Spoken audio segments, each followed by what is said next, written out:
Present us, O Lord, in all our doings with thy most gracious favor, and further us with thy continual help, that in all our works begun, continued, and ended in thee, may glorify thy holy name, and finally, by thy mercy, attain everlasting life. Amen.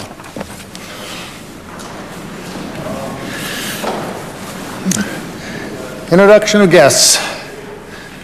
I recognize the Premier. Here. Mr. Speaker, I'd ask for leave for an extended introduction. There's requested leave for the extended introduction. Is leave granted? Recognize the Premier. Thank you very much to my colleagues, and thank you very much, Mr. Speaker. It's my great pleasure to introduce to you and through you to all members of this Saskatchewan Assembly some very special guests that are with us today. With us today, Mr. Speaker, is Ambassador David Wilkins, who has served as Saskatchewan's representative in Washington, D.C. for nearly a decade now. Here, here. Welcome. Here, here. The Ambassador is accompanied today by Christy Cox and Justin Myers, who work alongside the Ambassador in Washington, D.C. Welcome to the Saskatchewan Legislature. Our guests are in Regina for meetings with government officials. And Mr. Speaker, it's been said that effective diplomats should be analytical, good writers, verbally fluent, and willing to accept dangerous assignments. Well, in 2005, Ambassador Wilkins was given the dangerous assignment of representing the United States in the great city of Ottawa, Mr. Speaker. He would later tell a reporter that being named Ambassador to Canada was the greatest honor of his life. He said, and I quote, "I woke up every morning thinking, okay, big boy, you're representing the United States, don't screw it up," end quote, Mr. Speaker. Reminds me of some comments of the member from Athabasca from time to time, Mr. Speaker. Well, Mr. Speaker, he did not screw it up. Mr. Wilkins has done an excellent job as Ambassador. It certainly helped that he brought long experience in government to that job. Mr. Wilkins served 25 years in the South Carolina House of Representatives, including 11 years as Speaker of the House. Mr. Speaker, you have a few years to go. It's also important, but it's also important was the fact that the Ambassador possesses a genial disposition, an open mind, and a warm heart. Upon arriving in Ottawa, he launched a Southern Charm offensive on the Canadians, Mr. Speaker. Mr. Speaker, the Ambassador traveled across this country building strong relations with provincial leaders, including our former Premier of this province. And I should point out that the Ambassador was and is a steadfast supporter of our armed forces. He visited our troops on the front lines in Afghanistan, and we are grateful for the compassion that he showed Canadian women and men serving alongside Americans in the cause for freedom. After his diplomatic service, Mr. Wilkins joined the law firm Nelson Mullins, where he was hired to serve as our representative in the U.S. capital of Washington, D.C. And Mr. Speaker, the United States is our closest friend. They are our largest trading partner, and we need someone capable and knowledgeable to advance our relations with that trading partner in Washington, D.C. Unlike other provinces, including our neighbor to the west, Saskatchewan does not have a permanent trade office in Washington. We have something much better, Mr. Speaker. We have Ambassador Wilkins, and I think he has done a superb job in this role representing our province. He has provided excellent insight and advice to the government of Saskatchewan, and the Ambassador is a well-known and well-connected businessman in the U.S. Capitol. This was demonstrated on Premier Wall's most recent mission to Washington. The Premier met with Commerce Secretary Wilbur Ross, Energy Secretary Rick Perry, as well as EPA Director Scott Pruitt, among other senior officials. The Ambassador helped secure those meetings, and we're very thankful for that effort. Mr. Speaker, it's also important to note that that Ambassador Wilkins is a huge football fan. His second favorite team is the Saskatchewan Roughriders, and it's right after the Clemson Tigers.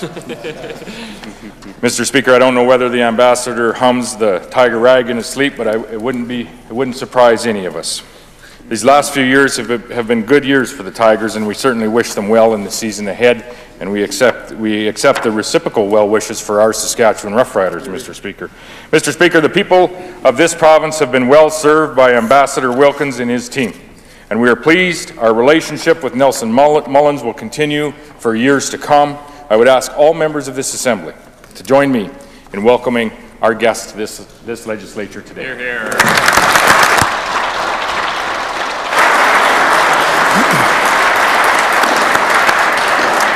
Recognize the Leader of the Opposition. Thank you, Mr. Speaker. I'd like to join the Premier in offering my words of welcome to the ambassador and his colleagues. Glad to see them here today and want to thank the ambassador for his service to the people of his nation and of ours as he has worked through the years to make sure that that relationship between our closest neighbor and friend, the United States of America and Canada, that is a positive relationship working for the best of the people of both nations. Thank you, and ask the members to please join me in welcoming him to our Legislative Assembly. Hear, hear. Recognize the member for Regina Pasqua. Thank you, Mr. Speaker. To you, through you, to all the members of Assembly, I would like to introduce a longtime friend of mine, Raj Verma, sitting on the West Gallery, Mr. Speaker. He's a very good, successful businessman in Regina, visiting this Assembly with his younger brother, Narinder Verma, who is from Chicago here today. I would like to ask all the members to join me welcoming them in this Saskatchewan Legislative Assembly. Thanks. Recognize the member for Regina Rosemont. Thank you, Mr. Speaker. To you and through you, it's my honor to introduce guests that are seated in your legislature here today. I have my little sister, Shauna Wenninger, that's here today. She's a mortgage broker, an amazing mom, gives me lots of good advice as well. She's joined by her husband, my brother-in-law, Grant Wenninger. He's a great fishing partner. We've been on many expeditions all through the north. He's a real moose on the portage, can carry his weight and cargo, Mr. Speaker.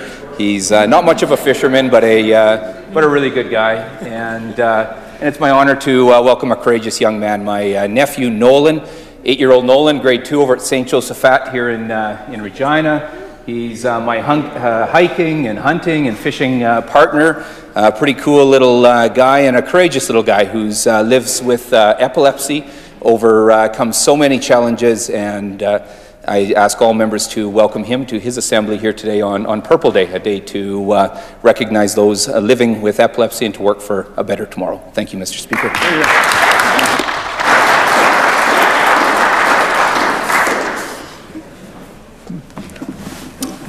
Presenting petitions. Recognize the member for Regina Rosemont. Thanks, Speaker. It's my honor to rise to present petitions on behalf of a very important heritage industry in Saskatchewan, that being trapping, as well as the trappers across our province who are certainly important to our province, incredible knowledge keepers of our land. And the prayer reads as follows. We in the prayer that reads as follows: respectfully request that the Legislative Assembly of Saskatchewan call upon the Saskatchewan government to immediately show their support for Saskatchewan trappers and provide a trapping license exemption for Saskatchewan residents over 65 years of age. These petitions today are signed by citizens of Regina. I so submit.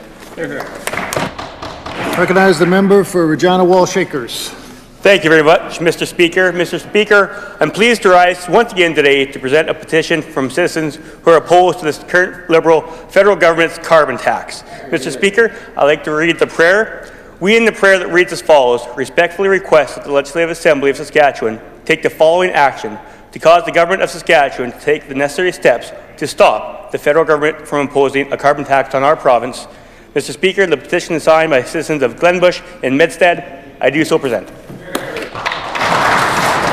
Recognize the member for Regina Lakeview.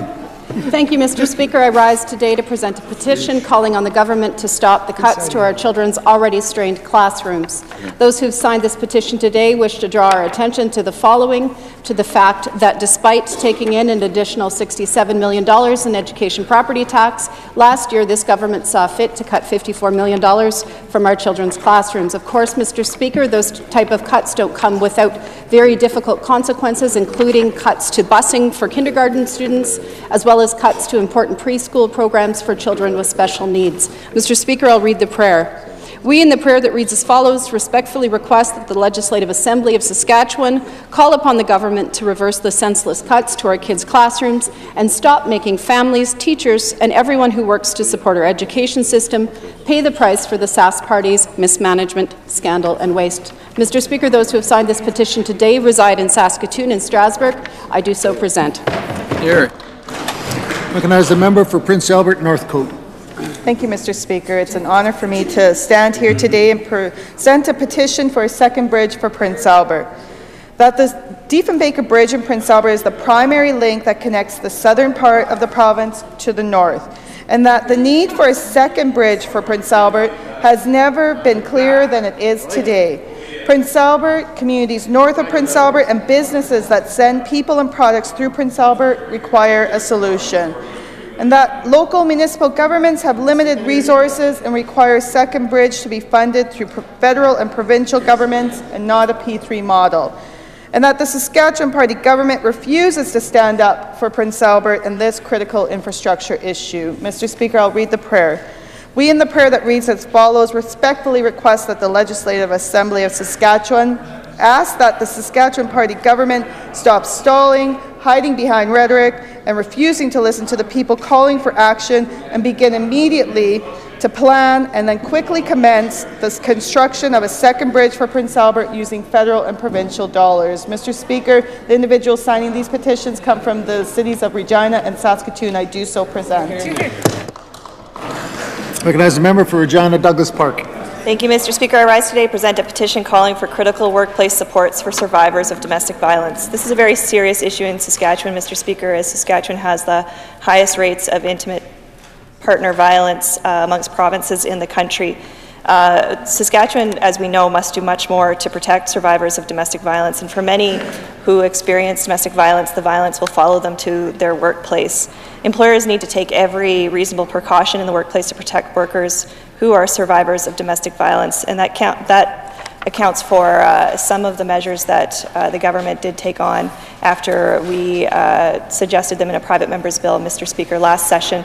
However, one of the pieces that the government refused to pass, which is being called on by these petitioners, is a measure allowing for 5 days of paid leave be made available to workers who are survivors of intimate partner violence. Mr. Speaker, this is very important. It's been called on by those who are experts in this area, those who are working on the front lines in this area, and see the importance of ensuring that we're doing everything we can to ensure that those who are fleeing domestic violence are able to retain and continue on with their employment while they're transitioning to a safer living situation. Mr. Speaker, I'd like to read the prayer. We in the prayer that reads as follows, respectfully request that the Legislative Assembly of Saskatchewan call upon the Saskatchewan Party government to pass legislation to ensure critical supports in the workplace, including reasonable accommodation and paid and unpaid leave for survivors of domestic violence. Mr. Speaker, the individuals signing the petition today come from Regina and Strasbourg. I do so present.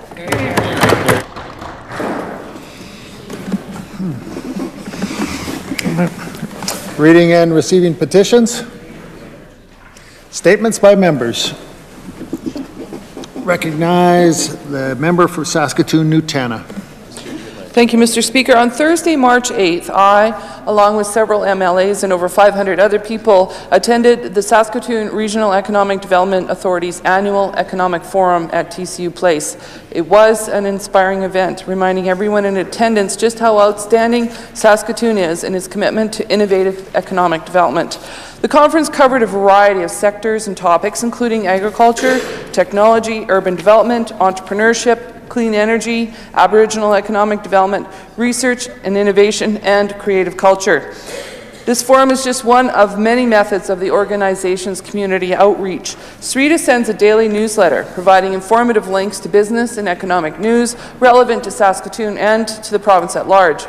SREDA also recently released a video, The Saskatoon I Know. Based on a poem written by talented wordsmith and SREDA CEO Alex Fallon, the video details the advantages of living in a city as exceptional as Saskatoon. And this is what makes SREDA such a valuable institution. Its devotion to economic development has had a measurable impact that they're only committed to increasing. Their 2015 to 2018 strategy, Growing Together, aims to make SREDA the best economic development agency in the country. Their goals for 2018 include a $45 million impact from SREDA's programs and services and $16 million in business and investment attractions. Saskatoon is fortunate to have such a competitive and passionate economic agency like SREDA at the helm. Thank you, Mr. Speaker. Recognize the member from Moosomin. Thank you, Mr. Speaker. Mr. Speaker, last week, the member from Melville-Saltcoats, along with the member from Meewasin and the Mayor of Saskatoon, attended the FSIN Youth Legislative Assembly on Treaty 6 territory in Saskatoon. The FSIN promotes the inclusion of youth voices and recognizes the strength and potential that youth have in our province. The Youth Assembly is one way to achieve this. During the Assembly, there was an election to appoint new male and female FSIN youth representatives. Darian Lonechild of the White Bear First Nation won the female youth representative position. She replaces Cheyenne Finneday of Witchican Lake Cree Nation on Treaty 6. And Roland Baldhead of One Arrow First Nation won the male youth representative position. He replaces Andre Bear of Little Pine and Canoe Lake First Nations. I want to take a moment to thank Cheyenne and Andre for the fine work as youth representatives and to congratulate Darian and Roland on their election wins. Mr. Speaker, around 300 students and youth attended the FSIN Youth Assembly this year. There were powerful and inspiring presentations from Erica Lee, who talked about justice and promoting the ongoing resilience among Indigenous peoples, members from the Aboriginal Youth Entrepreneurship Program showcasing their products and services, and Fond du Lac crash survivor Lyman Fern. Mr. Speaker, the FSIN Youth Assembly is a fantastic way to ensure youth are included in the important work FSIN does. Our youth in the province are leaders of today. On behalf of everyone in this Assembly, I want to thank FSIN and everyone who helped make this event such a success. Thank you, Mr. Speaker. Recognize the member for Regina Rosemont. Thank you, Mr. Speaker. I rise in the Assembly in recognition of Purple Day, the International Day of Awareness for Epilepsy. Founded in 2008, Purple Day is an international grassroots effort dedicated to increasing awareness about epilepsy worldwide. On this date annually, people in countries around the globe are invited to wear purple and attend events in support of epilepsy awareness. Mr. Speaker, there are more than 10,000 people in our province with epilepsy. My nephew Nolan is one of those 10,000 people. I'm incredibly proud of Nolan and the thousands of other Saskatchewan people and families who bravely face the challenges that epilepsy presents. As a province, we must do so much better for those living with epilepsy. We must act to ensure access to needed medications, medical professionals, and supports. Currently, the Royal University Hospital, along with the Saskatchewan Epilepsy Program, is leading an important initiative to ensure equipment that is required during brain surgery that will ensure much better outcomes for patients. This is very important, but frankly, this should be funded publicly, not left to charity. And so I ask members to join with me in recognizing Purple Day and in committing to action to ensure those living with epilepsy have the highest quality of life possible. Thank you, Mr. Speaker. Recognize the government whip. Thank you, Mr. Speaker. Mr. Speaker, this week marks Gender Diversity Week here in Saskatchewan. It's a great opportunity to inspire, inform, and educate the people of Saskatchewan on the challenges faced by members of the sex and gender-diverse community, and to celebrate the accomplishment and the diversity of the people living and contributing to this province. Mr. Speaker, hosted by the Trans-Sask Support Services, the genderqueer flag will be raised tomorrow at Regina City Hall in its honor. Trans-Sask has an incredible lineup of events and workshops this week, including co-hosting a Makeup and Chill event with the U of R Pride Center on Wednesday. This group is so important to our growing and diverse society, and their courage and continued efforts are being felt all over Saskatchewan. Mr. Speaker, it is a reminder that we must continue our efforts to promote equality for all, as there is absolutely no place for discrimination in our province. I encourage all members in this Assembly to attend the events that will be held by Trans-Sask Support Services this week throughout the city and throughout the province. Mr. Speaker, I ask that all members please join me in continuing to stand up for the rights of all individuals in Saskatchewan and wish the Trans-Sask Support Services well on a great week of awareness and education. Thank you, Mr. Speaker.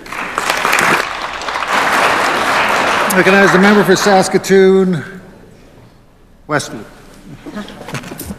Thank you, Mr. Speaker. March is Colorectal Cancer Awareness Month, and I want to remind members of the importance of early detection for the second most commonly diagnosed form of cancer for Saskatchewan men and the third most common for women. This disease has greatly affected my family, as my mother lost her battle with cancer at a very early age. and my brother is currently fighting this disease.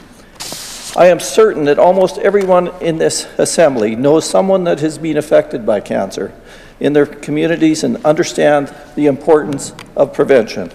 In any given year, more than 800 new cases are diagnosed in this province.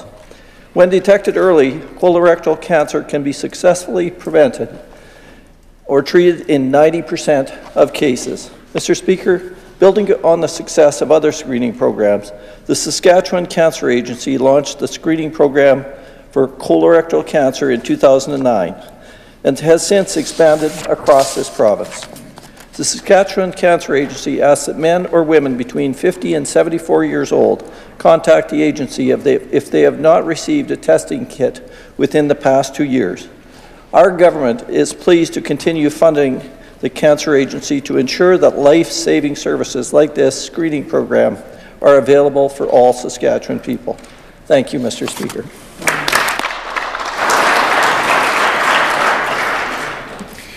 Recognize the member for Cutknife Turtleford. Thank you, Mr. Speaker. Mr. Speaker, last month the community of Little Pine First Nation came together to celebrate the opening of a brand new band office. Little Pine is situated about 20 miles north of Cutknife in the constituency of Cutknife Turtleford, where they have a great MLA. Songs, food, and remarks from a number of noted dignitaries from Little Pine and surrounding area were all part of the opening celebration. The event was emceed by Gavin Baptiste and Little Pine Chief Wayne Smagnus and Councillor Serinda Baptiste both spoke about the project. Mr. Speaker, the previous building had burned down in 2009. The opening of the new office symbolizes the fruition of years of hard work from all people across the First Nation. In a simple but significant acknowledgement of past, photos of previous Little Pine elders were held up during the ribbon-cutting ceremony, recognizing those who had laid the groundwork for the new facility today. This ceremony was also used to introduce a new initiative run by the First Nation, the Little Pine Security Team. The security team was established in conjunction with the RCMP and is in the first phase of a process to introduce a self-administered policing force for Little Pine First Nation. Mr. Speaker, on behalf of everyone in the Assembly, I'd like to congratulate Wayne Chief Smagnus and everyone who is involved in the construction of the new band office and is forward-thinking for policing. Thank you, Mr. Speaker. Recognize the member from Swift Current. Thank you, Mr. Speaker. It was a busy weekend in Swift Current. Mr. Speaker, on Friday morning, I was invited to bring greetings at the opening of a new restaurant. Flavories, a combination East Indian Mexican food restaurant opened by Mr. Chirag Shah and his family. Chirag immigrated to Canada in 2001 and recently moved to Swift Current, where he's been investing in a number of business ventures, and I congratulate him on the opening of that new restaurant. Secondly, Mr. Speaker, on Friday afternoon, I had the chance to speak at the Under-18 Provincial Curling Championships kickoff luncheon. We had 22 teams from 8 different regions around the province competing for a chance to represent Saskatchewan at the Nationals taking place in April. Thank you to the teams and the organizers led by Chairperson Karen Beese of the Swift Current Curling Club. Friday evening, Mr. Speaker, I had the chance to attend the Swift Current Chamber of Commerce 4th Annual Farmer Appreciation Banquet, where I had brought greetings on behalf of the Minister of Agriculture. It was an opportunity to recognize the major impact that agriculture has on the local and provincial economy. The guest speaker was Murad Al-Khatib of AGT Foods, who is truly a champion of our industry. Finally, Mr. Speaker, on Saturday night I had a chance to attend the Swift Current branch of the Saskatchewan Wildlife Federation annual fundraising banquet. It's their 27th annual banquet. Local President Clark Schultz and his team of volunteers and organizers have done a great job of advocating for conservation and enhancement of wildlife habitats. I'd ask all members to join me in congratulating and thanking all these Swift Current businesses and organizations for the great work they do. Thank you, Mr. Speaker.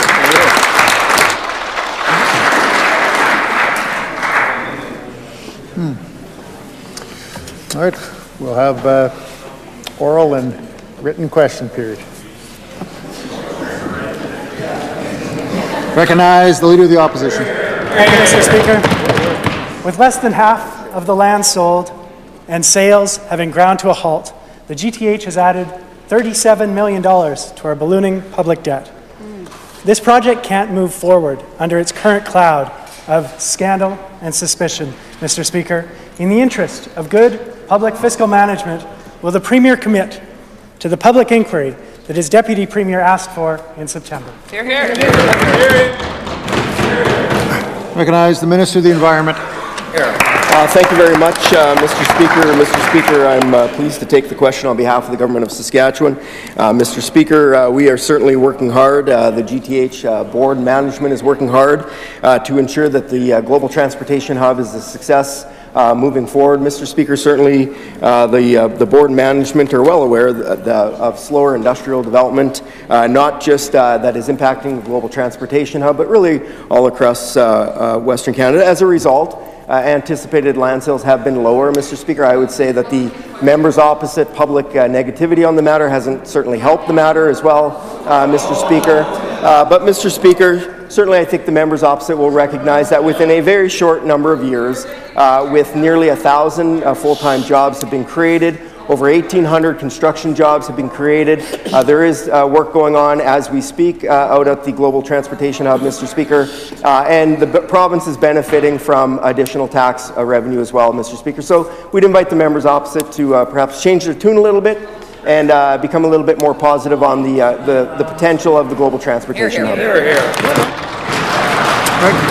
Recognize the Leader of the Opposition. Mr. Speaker, it would be easier for us to change our tune if this government would face the music. Hear, hear. The question is whether or not we would have a public inquiry, Mr. Speaker. Given the huge hole that the GTH is leaving in our province's budget, if the Premier won't call a public inquiry, will he at least commit to revamping the Conflict of Interest Act, just as was proposed by the member for Meadow Lake and the Deputy Premier? Hear, hear. Recognize the Minister of the Environment. Mr. Speaker, certainly the members opposite will know that this government on this side of the House took a much different approach when concerns were raised than the members opposite did when they were the government of Saskatchewan. When concerns were raised about particular business deals, such as getting into the potato industry, which the members opposite wanted to get the government involved in. Mr. Speaker, the only amount of accountability that we underwent in this province in that respect was to have the hand-picked Deputy Minister to the Premier. Then Lauren Calvert was the Premier from the members opposite, who did an investigation, Mr. Speaker, and you know, we all know the story. Alden Laudermilk got moved over, but there was no problems, nothing to see here. Mr. Speaker, on this side of the House, we took concerns very seriously. That's why this side of the House, the government asked the provincial auditor to look into the matter, to bring forward recommendations. The government has accepted all of those recommendations, brought them forward, Mr. Speaker. Mr. Speaker, there is further work being done on this matter, and we'll wait to see how that concludes, Mr. Speaker. But in the meantime, Mr. Speaker, this is an entity that has grown private investment, private sector investment to the tune of nearly $500 million in just the first couple of years of its creation. Hear, hear. Recognize the Leader of the Opposition. Mr. Speaker, as is obvious in the public discourse and the fact that these units aren't selling, there remain significant questions, and having a public inquiry, having changes to the Conflict of Interest Act would allow us to both find out what mistakes were made and prevent future mistakes. Hear, hear, hear. Speaking about mistakes, we heard Brad Wall on his way out of the Premier's office say that there were mistakes made in last year's budget. And the government ended up spending quite a bit of time last year having to walk back some of the ill-considered and unpopular choices that were made. Cuts to libraries, cuts to funerals for people who died while on social services, cuts to various services that should never have been touched in the first place. So my question, Mr. Speaker, is this year, has the Premier done his homework? Will he be able to show us that he's made the right choices, that he's done the work, that he can actually stick with his choices throughout the year? Or are we going to see more and more choices walked back in another ill-considered and hasty budget? Hear, hear. Recognize the Premier. Well, thank you very much, Mr. Speaker. And as was announced shortly after I became Premier, Mr. Speaker, is we would have a budget coming forthwith on April the 10th, That's Mr. Right. Speaker. A small delay, but I think a fair delay in light of a new leader on both sides of the House, Mr. Speaker, a new cabinet. And Mr. Speaker, we'll bring that budget forward on behalf of the people of the province as soon as possible. We've been busy, Mr. Speaker, all cabinet ministers consulting with our stakeholders and those, Mr. Speaker, that are impacted by any budget here in the province of Saskatchewan, Mr. Speaker, and looking for opportunities to ensure that we are investing in precisely those core services, Mr. Speaker, those services that the people across this province expect their provincial government to invest in, Mr. Speaker. We heard, and I'm sure members in the leadership campaign we were across this province and heard from people in the province, Mr. Speaker, on what those core services are, Mr. Speaker, and what they expect in health care and in education, Mr. Speaker, and in taxation, Mr. Speaker, what is acceptable and what may not be. We've made changes, Mr. Speaker. We've made changes with respect to the PST on agricultural insurances as well as life and health insurance, and we've made changes, Mr. Speaker, investing in our next generation, investing in our classrooms, directly in our classrooms, and we've moved those changes up, gave the quarterly amount for the last quarter this year, Mr. Speaker. We will always, Mr. Speaker, ensure that we invest on behalf of the people of the province, invest wisely, and always stand with our jobs, our communities, and every individual across the province of Saskatchewan. Recognize the Leader of the Opposition. Thank you, Mr. Speaker. We've seen 7 deficit budgets from this government during their tenure. We're likely to see another. Despite years of record revenue, this government has left us 11 years older and deeper in debt. And Mr. Speaker, that debt is projected to reach $22 billion by 2020, the highest in the history of this province. Despite those spending habits, Saskatchewan people face higher fees and cuts to core services, Mr. Speaker. We're paying more and we're getting less. That's right. In the budget ahead, Mr. Speaker, what assurances can the Premier offer that in this budget, the people of Saskatchewan won't be asked to pay yet again for the Sask Party's decade of fiscal mismanagement with higher fees and cuts to services? Question. Recognize the Premier. Well, Mr. Speaker, I think it's fair to give the assurance of the record of this government, Mr. Speaker, over the last decade, the record of our investment, Mr. Speaker, in communities, the record of our investment in health care, Mr. Speaker, in health care, education, and social services. Our investment in those portfolios, Mr. Speaker, which is the lion's share of the budget each and every year, is up 72% in just 10 years, Mr. Speaker. That's money that is invested in our communities across the province of Saskatchewan, invested in those that need it, and invested in those core services that the people of this province expect their provincial government to provide, Mr. Speaker. What this government will not do, Mr. Speaker, is put forward a $2.5 billion spending spree, Mr. Speaker, with absolutely no plan whatsoever to fill that gap, Mr. Speaker. Not even a $4 billion carbon tax over 5 years, Mr. Speaker, of which those members support on industries and jobs and communities right across this province would pay for that deficit, Mr. Speaker. Recognize the member for Regina Lakeview. The minister talks a good game when he comes to supporting children in the classroom, Mr. Speaker, but actions speak louder than words. Right. Reversing a $7.5 million of the funding cuts in last year's budget is still a cut. In fact, it's a $46.5 million cut from the 2016 levels, and that doesn't even account for contractual obligations, inflation, thousands of new students, or the PST and power rate hikes that this government has foisted upon divisions. Right. The minister says that the $30 million promised on the campaign trail is a start. Mr. Speaker, that doesn't even get us to the starting line from last year. Will the Minister of Education show that he stands not only by the Premier's commitment, but also his own, and commit to reinstating at least the full $54 million that they cut last year? Recognize the Minister of Education. Let me get this. Thank you, Mr. Speaker. You know, Mr. Speaker, it wasn't 6 weeks ago, and I mentioned this in the House on a number of occasions, when I stood with the Premier, and the Premier stood in the rotunda of this building, Mr. Speaker, and committed to $7.5 million in mid-year funding, Mr. Speaker, which annualizes to $30 million, Mr. Speaker. We know there's more work to do, Mr. Speaker, but we're committed to supporting children in the classroom, Mr. Speaker. Mr. Speaker, the overall education budget since we took power in 2007 is up 114%, Mr. Speaker. Operating funding to school divisions up over 32%, Mr. Speaker. This government, Mr. Speaker, in the commitments that have recently been made by this government, is showing commitment to the classroom, Mr. Speaker, and we acknowledge there's more work to do, Mr. Speaker, and we're going to continue to do that work. We're going to do that in consultation with teachers and with school divisions, Mr. Speaker. We're going to do it in consultation with parents to make sure that we're properly supporting children in the classroom, Mr. Speaker. As they say, there's more work to do, Mr. Speaker. We're committed to doing that. Recognize the member for Regina Lakeview. Mr. Speaker, the minister acts like the $7.5 million is extra money, but it's not. It's a fraction of what was taken from our classrooms last year, leading to hundreds of job losses and cuts to very much needed programs.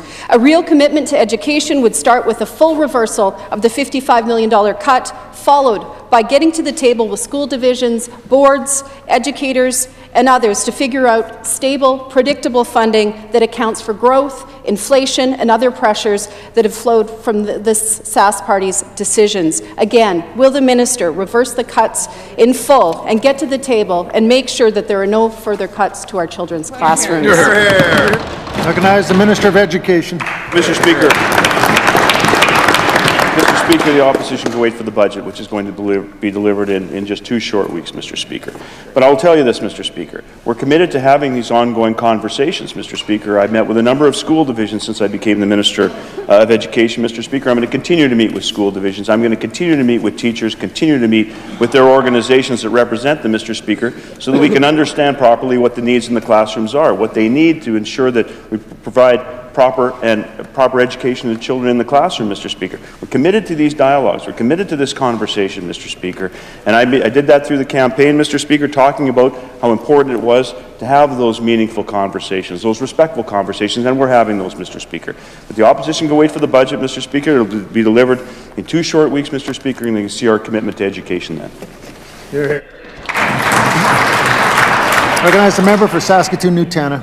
Mr. Speaker, cutting funding for education just doesn't make sense. And it makes even less sense when you think about how much more money the Sask Party is now taking out of the pockets of Saskatchewan families. This year's fee increases add up to more than $18 million. Now listen, that is more than $5 million more than the last 4 years of rate increases combined. They're making everything more expensive, from cottages out at the lake, traffic tickets, to kids' juice boxes, Mr. Speaker. Now last weekend we heard about turkey sales. What's up this weekend? A bottle drive to keep us afloat? How can the Sask Party justify reaching further into the pockets of Saskatchewan people when they're wasting money hand over fist at the GTH, cutting health care, education, and supports for the vulnerable? Recognize the Minister of Finance. Thank you, Mr. Speaker. There's a number of reasons. Of course, it's diverse what the fee increases are. There's a number of reasons behind the fee increases. Some are cost recovery, because the cost of the program has increased. Some are deterrents for behaviors, such as speeding tickets. So I suppose the member opposite thinks that all families are speeding, and therefore it's going to affect all families. I don't believe that's true, quite frankly, Mr. Speaker. When she talks about the 2 cents on recycling charges, Mr. Speaker, she knows that that money goes into environmental initiatives. You would think she would be supportive of that. Considering that she will support a carbon tax for environment purposes, why wouldn't she support a 2 cents recyclable fee, Mr. Speaker? That's kind of what she says in one hand isn't what she thinks on the other. So she's got to get her message straight. Does she support it or not? Recognize a member for Saskatoon-Newtana. Mr. Speaker, these backdoor tax hikes are totally unacceptable. Now, last week I had the chance to go door knocking with our team in the last finance minister's constituency, and I'm sure the people of Regina Northeast will be very interested in hearing about this latest round of backdoor tax hikes.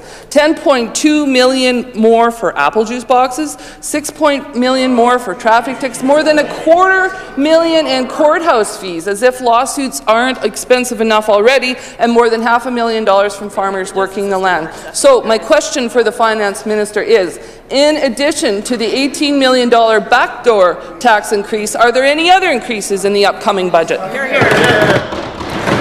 Recognize the Minister of Finance. Mr. Speaker, this was so backdoor we put out a press release. Yeah. We gave, quite a detailed description of what these fees are. That's how backdoor we were, Mr. Speaker.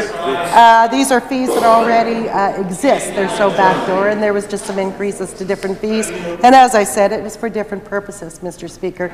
But what we won't be doing is a carbon tax, which is going to affect absolutely every individual in this province. It's going to hurt every family, and it's going to hurt every business, and it's going to stagnate growth within our province. That's what we're not going to do. So can she explain how a carbon tax is a better idea? Recognize the member for Regina Elphinstone Centre. Mr. Speaker, the swarm of fees referenced by my colleague from Nutana is not the only damaging fiscal move made by the Saskatchewan Party government. Back in 2012, the Sask Party scrapped the film employment tax credit and put our province's once thriving film industry on life support.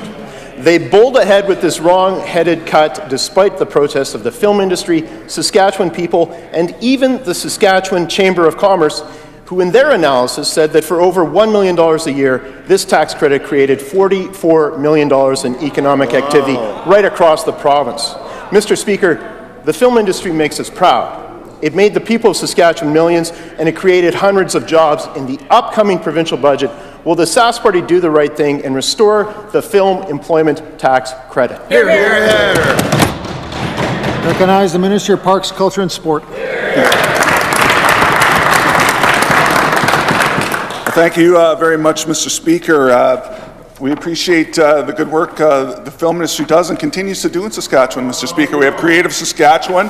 That has been around since 2012. It helps all the creative sectors, Mr. Speaker.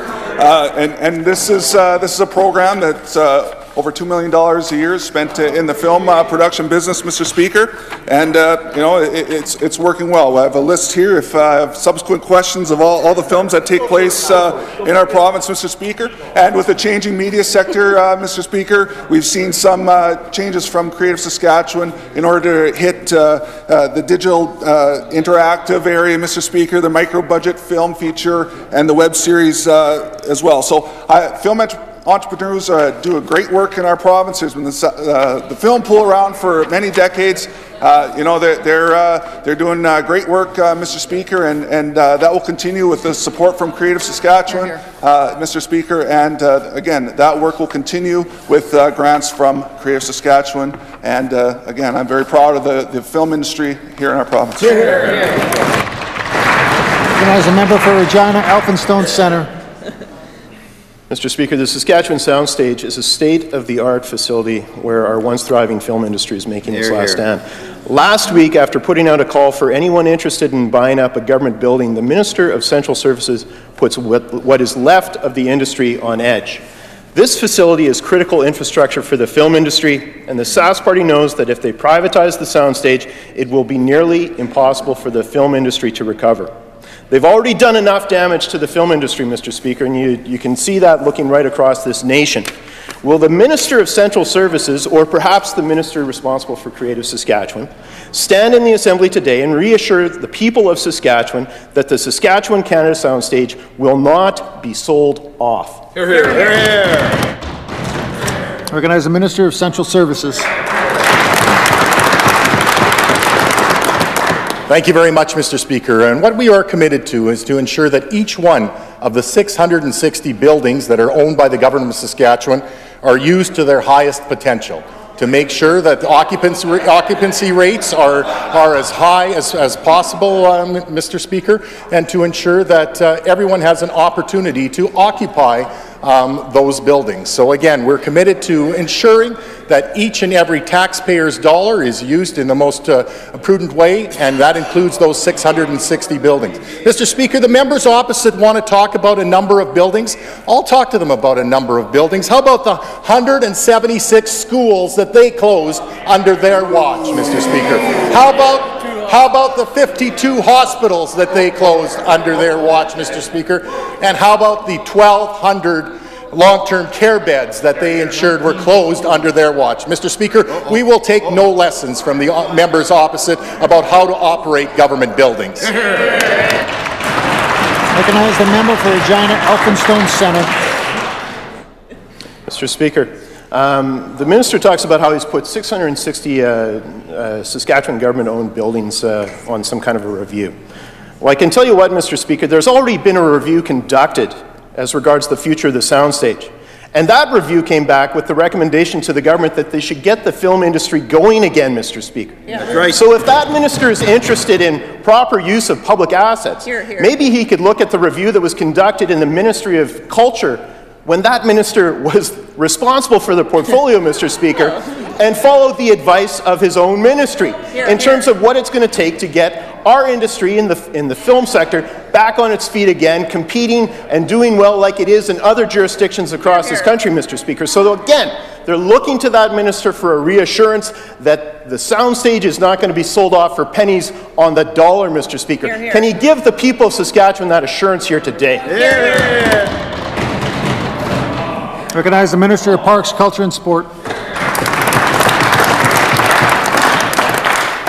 Thank you very much, Mr. Speaker. We continue to support the film industry, Mr. Speaker. There was tough decisions that had to be made in 2012. We have to make sure we can have our expenses taken care of, Mr. Speaker, and we don't have an unlimited amount of money. So, Mr. Speaker, I point to the members opposite. They want to spend $2.5 billion. That's not been costed. So, Mr. Speaker, I think that they have several $1 million part of that in the leaders' platform, Mr. Speaker. So, like I said, our entrepreneurs do good work. I was at the Independent Film Awards earlier this year, Mr. Speaker, and we saw great Saskatchewan stories being told through our grant program, Mr. Speaker. I mentioned if I got up again, I'd show you several of these programs that are going towards film within our province, and there's many more outside of Creative Saskatchewan. Supergrid, Archie 2. The Other Side, The First Response, the series, there's 11 of those. The Other Side, Sonny's World, Canadian Newcomers, Brotherhood, Searching for Caribou, Botshot, Mr. Speaker. There's several in the Media Development Grant, the web series grant, there's many more here, Mr. Speaker. Creative Saskatchewan continues to do great work here in our province, and our filmmakers do it as well. Recognize the member for Athabasca. Thank you very much, Mr. Speaker. Such confusion over there, but we'll try another question here. Saskatchewan people need to be able to trust that the government is going to ensure that pipelines are safe and properly regulated. That trust is key to protecting our environment and key to creating public support needed to get new projects approved. But once again, the Saskatchewan Party's failure with the Husky oil spill has broken that trust. They are claiming that they can't release the inspection records, even though the Independent Information and Privacy Commissioner said, and I quote, "Good investigators will not be swayed by publicity, but will base their conclusion on facts. Further, I am not persuaded that this would lead to an unfair trial. Nothing in those reports could compromise the investigation or any charges. So why won't the Minister of Energy and Resources table those reports today?" Recognize the Minister of Energy and Resources.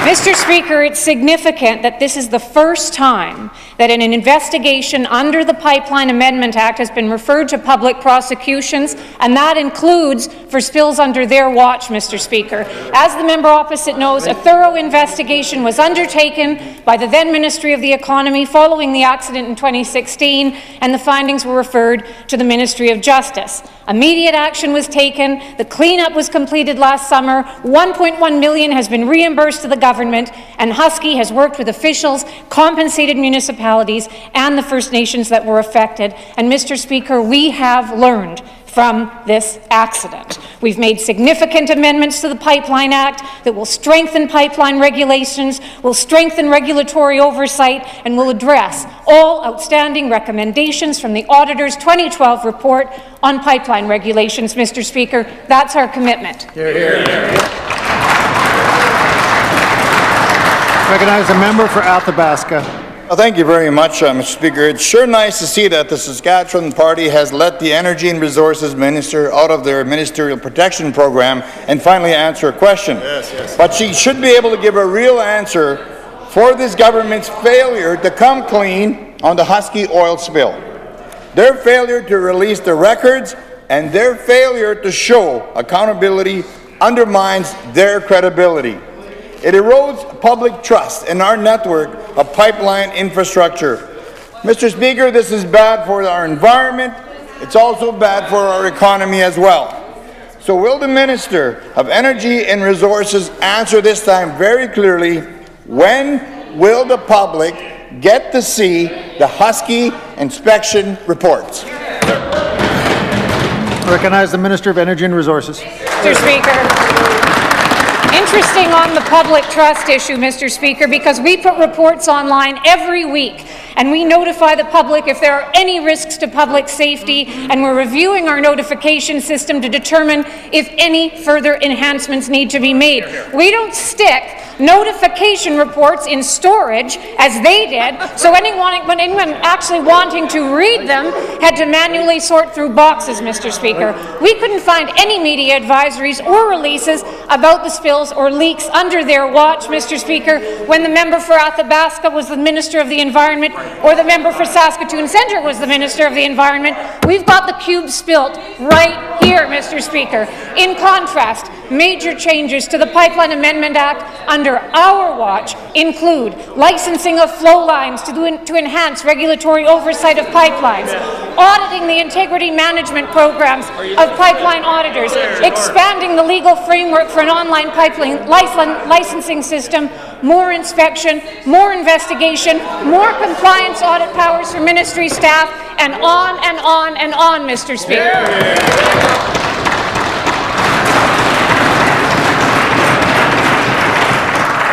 Why is the member on his feet? Asking me to return to introduction of guests, Mr. Speaker.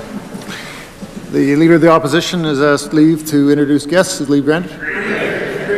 Recognize Leader of the Opposition. Thank you, Mr. Speaker. Some of the members in the House might have noticed in the East Gallery a young man who's now hiding and has been looking disapprovingly upon our proceedings during question period. I don't know if that's because of our behavior or because of the quality of the puns in the questions, Mr. Speaker, but this young man is Abraham Miley. He's my son. He's 6 years old, and he has, over the last few months, accompanied me across the province, as far north as La Loche, down to Swift Current, all over the place, and we had a great time. I've been a little worried that maybe he paid a bit too much attention to politics. However, as he was asked the other day whether someone said to him, well, your dad wants to be Premier, are you going to be Prime Minister someday? And he said, you know, I can't really see myself ever going federal. So I'm glad he takes such an interest in this process and in our province, and ask the members to join me in welcoming him and his grandparents to their legislature.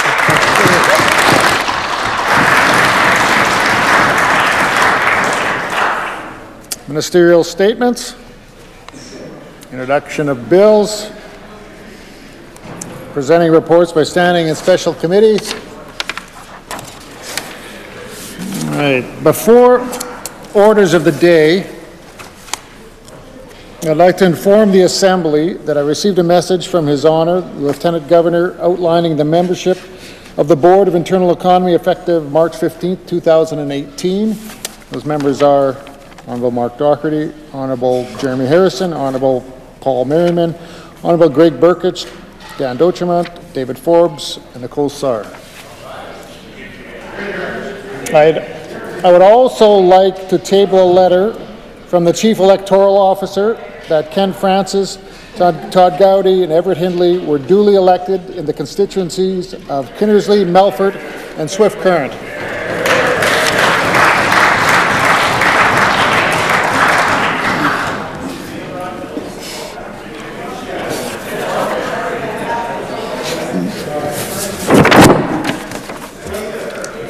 Do I ask if do I need to sign it?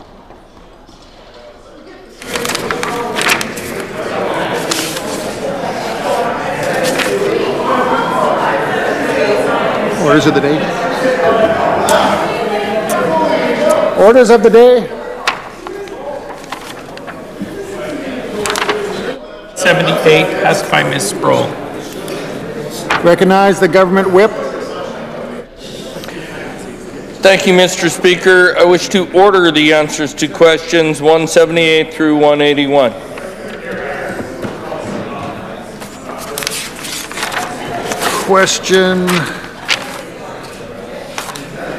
Question number 178 to 181 is ordered.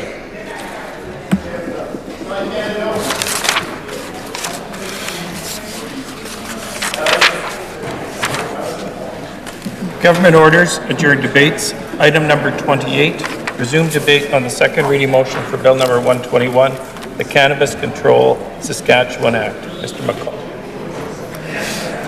Recognize the member for Regina Lakeview. Mr. Speaker, it is my pleasure this afternoon to rise and enter into debate on Bill number 121, the Cannabis Controls Act.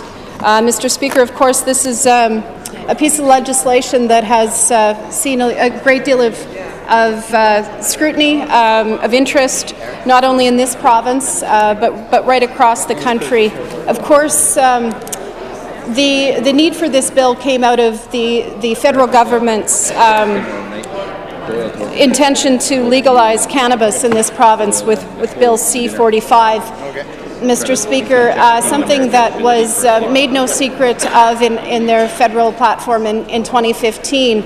And so reasonable, I think, that provinces would have been ready for this legislation and expect that it was coming. And Mr. Speaker, it was so well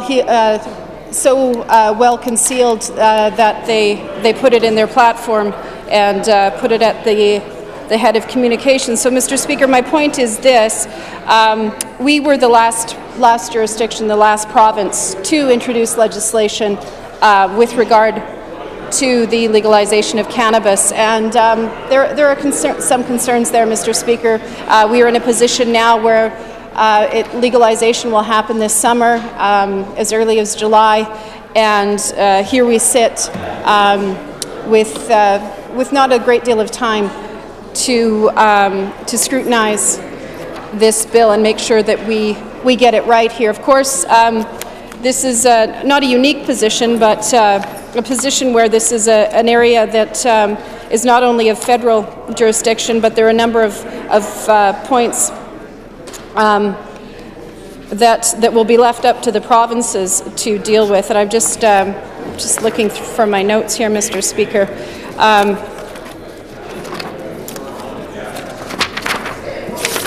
Of course, so some of the areas that are federal responsibility, possession limits, we see both a federal and provincial responsibility there. Advertising and packaging and trafficking fall to the under federal responsibility. Both the federal government and provincial government have responsibility around impaired driving. It's a federal issue. The use of medical cannabis the jurisdiction lies with the federal government there. Some of the other areas that this assembly is being asked to contemplate, areas of provincial jurisdiction, include age limit, Mr. Speaker, and I know that there's been a lot of debate about what is the right age for cannabis, the legal age. What's been proposed with this legislation is leveling it with the age for alcohol consumption, which is 19 in the province, Mr. Speaker, and that is something that we don't have an issue with on this side of the assembly. Of course, public education falls both to the federal and provincial governments, as does public health, Mr. Speaker, and that's something that we've seen scant detail on at this point with regard to how those pieces will roll out. Another piece that we've seen scant detail on is around with regard to taxation, Mr. Speaker. And of course, it's not only the province, this assembly, that has a keen interest in how this legislation will roll out. Also the municipalities, Mr. Speaker. They have been asking for a long time for details to be consulted on this bill, and the legislation that we knew would be coming. But I'm not sure that has been met satisfactorily, nor have those answers been particularly forthcoming. So there's still despite being a few short months away from legalized cannabis in this country, there are a lot of questions that remain on the table, Mr. Speaker. Some of the other points that fall under provincial jurisdiction include home cultivation, both federal and provincial issue, Mr. Speaker. Some that fall entirely to the provinces include distribution and wholesaling, which I will return to many, if not all, of these points as I proceed here, Mr. Speaker. The retail model is left with the provinces, as is the retail location and rules, and regulatory compliance falls under both federal and provincial jurisdiction. Public consumption is also left to the provinces to come up with legislation, Mr. Speaker. And land use and zoning, that's something that that falls to the municipalities and has been something that's been very difficult for them to get ahead of with the lack of timeliness with regard to how this government intended to deal with this, with the implications of Bill C-45, Mr. Speaker. One of the things that was done, and of note, Mr. Speaker, was an online framework and the survey results, rather, Mr. Speaker. There was a fairly extensive survey. I think that there were some concerns raised about the methodology with this particular survey, just ensuring that those respondents were from the province of Saskatchewan, and I'll leave that to others to discern if that was the case or not. But regardless, there were almost 35,000 respondents. And of that number, just over 26,000 completed the full survey. And I understand that that's the highest response rate of any Saskatchewan survey, Mr. Speaker. So there is that. I think that speaks to the level of engagement and the number of questions that people of Saskatchewan have about this legislation. And certainly there is a great deal of concern out there. Questions about exactly how this will roll out in the province, Mr. Speaker. Issues around public smoking of cannabis. We've heard that a lot, Mr. Speaker, and that is something in this proposed legislation that would be prohibited. I heard a lot of concerns as education critic about the use of pot around schools, the regulation. If the age for pot was too low, that you would have students who were still in school who would be legally able to smoke pot and attend school. I think that we avoid some of that by proposing the age limit of 19, Mr. Speaker. And also concerns about, one of the lingering concerns that we hear about is enforceability. Of course, we have measures, roadside blood alcohol tests that do, with some precision, I understand, Mr. Speaker, are able to detect blood alcohol levels and then follow-up tests to those roadside tests. But I'm not sure that there is a device or a method to as accurately measure impairment through impairment by cannabis. And so that leads to a bit of an enforceability issue, and it's something that I'm sure that our critic will have more questions in committee about with regard to what is the latest evidence, what are the latest methods with regard to law enforcement around impairment. And I understand that there has been indication of zero tolerance for cannabis while driving, Mr. Speaker. There are some differences. I remember from my time as a social worker in the hospital, some difference about how cannabis and alcohol are metabolized in the body. And alcohol is not fat soluble and leaves the body in a fairly quick manner, Mr. Speaker. But cannabis is fat soluble, so it does show up in the body for a longer period of time. So I don't have the answer to that one, Mr. Speaker, but I do think it's a question worth asking. If we put something in legislation as zero tolerance, I think it is reasonable that we have measures around enforceability of those measures, and I think that those are some questions that remain with regard to this legislation. I'll just go through some of what we do know, Mr. Speaker. As I've said, there are still some question marks here. What we do know about this bill, that it creates the regulatory framework for legalized cannabis, and key elements of that include the fact, as I've mentioned, consuming cannabis in public spaces is prohibited. Of course, unlike alcohol, Mr. Speaker, I suppose more like smoking cigarettes, which we do have bans on at the municipal level.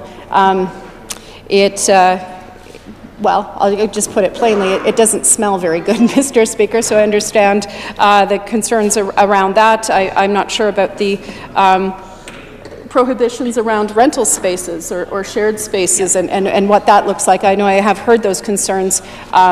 If you choose not to smoke but your neighbor does, what implications that has for your living space. Possession of more than 30 grams and more than 4 plants is prohibited, so it does allow for personal growth of 4 plants. And 30 grams, I'm not sure what, I have to admit to not being too up on how much that allows for, Mr. Speaker, but I assume that the homework has been done there, and this is in line. Someone tells me that is a lot. My mother is watching. I do not know how much that is, Mr. Speaker. People under 19, as I've stated, are prohibited from possessing or consuming cannabis. This is punishable by a fine of up to $2,000, Mr. Speaker. And I think this is one that there is some question about, just again in terms of enforceability. Possession of cannabis in a vehicle is prohibited except when transporting it from the place it was obtained to the place where it will be consumed, Mr. Speaker. I'm not sure how we know how long the cannabis has been in the car, or where it was purchased, or what the destination point is. So I think that perhaps those who are made to enforce this legislation might have some questions about that, and I hope that the minister is able to respond to those. Also here we have rules for retail stores selling cannabis are established, and I'll get back to that in a second, Mr. Speaker, just with regard to the RFPs that have been put out for those retail establishments. But just to enter into with some of the concerns again, Mr. Speaker, and the overarching concern here is this, is that here we are in a position in March of 2018, 3 years after that we ought have reasonably known that this legislation was coming, in playing hurry-up offense, or defense, I suppose, Mr. Speaker, here, trying to get this legislation passed before the end of session. And I'm not sure that we always get the best oversight and the best legislation when we're playing catch up. So that is an overarching concern, and certainly a theme that we've seen through a number of pieces of legislation and areas, unfortunately, Mr. Speaker, and this province has had a tendency or a history in the past of being leaders, being on the forefront of issues and being visionary. And here we see again, unfortunately, us trying to play catch up with the rest of Canada. And I think that is unfortunate, Mr. Speaker, and it's well below our capabilities in this province. I would also say, I indicate our support, as I have, with the minimum age being 19. I think with, given what we already have in place for alcohol consumption and rules around alcohol, that maybe that does make sense. I know there is some evidence that you know, brains are still growing well into the 20s, Mr. Speaker, but that coupled with public education about the impact of cannabis on brains, particularly for young people, I think is important. And I hope that details will be forthcoming soon, and some resources made available to ensure that we do have good education about the impact of cannabis.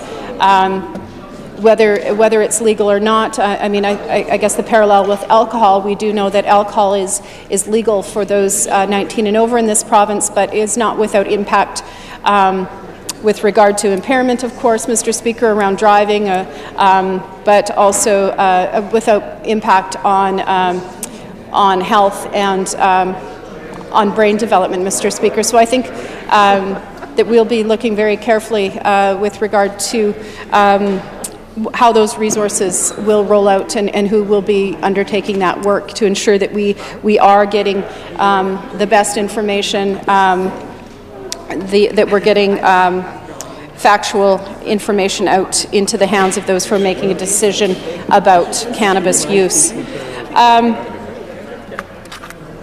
Mr. Speaker, there is, I mentioned earlier the RFP process, and that has been also an area of interest. People, municipalities, of course, do have the option of opting out, and there have been a number of communities, Biggar, Kindersley, Pilot Butte, Shellbrook, and White City, who were initially eligible but opted out during the allocation of retail permits. I believe there were 60 that were offered, in addition, Estevan was eligible for 2 permits but chose to offer 1 permit. So that is that RFP process is still ongoing right now, I understand, up until April the 10th. I don't have a lot of details about that RFP process, but I do note that a character reference is one part of the RFP process, as well as a financial stress test, Mr. Speaker. So I'm not sure what the details are around that financial stress test. I hope that that there is a bit of a level playing field in terms of smaller retailers and larger retailers, and that it's not so onerous, Mr. Speaker, that it pushes a lot of people out of the running for eligibility. Of course, the initial screening for financial capacity and inventory and sales reporting is only the first phase of this RFP process. The second is a random draw or a lottery for proponents who qualify during phase 1. So that will be, I suppose, a big day for those potential retailers in the province, and I'm not sure what the timeline is on that, but it is certainly I'm not sure if it's novel, but new to me way of going through the RFP process, Mr. Speaker. Some of the things that we know about operating details, that these stores must be standalone, selling only cannabis and accessories. We do know that edibles are not part of this legislation. I think we have an indication from the federal government that edibles will be addressed a year from the implementation of C-45. Those who have a retail operation will also be able to sell online, Mr. Speaker, so I would hope that there are some parameters around that. I can understand when someone is coming into the store how you can, there are some measures in place to ensure the age of the person purchasing the cannabis. I'm not sure what the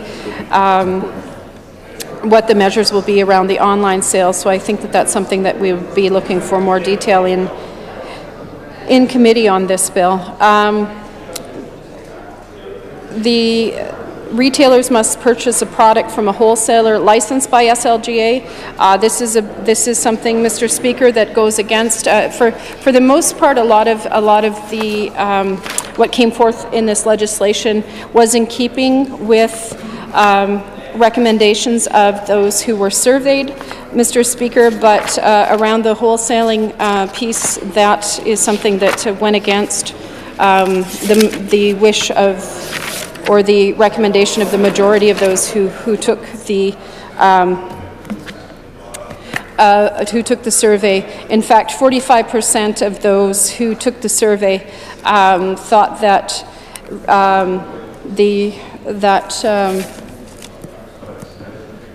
that it should be run through provincial wholesale, similar to SLGA, government wholesale, and that that recommendation was not heeded, Mr. Speaker, and given the history with regard to SLGA, I guess I am not I'm not surprised that that was not heeded by this government, Mr. Speaker. But I do think that is not in line with what is happening in other provinces, and I would be very curious, and I'm sure that the critic is, with regard to why they disregarded that best practice with regard to the wholesaling of cannabis in the province, Mr. Speaker.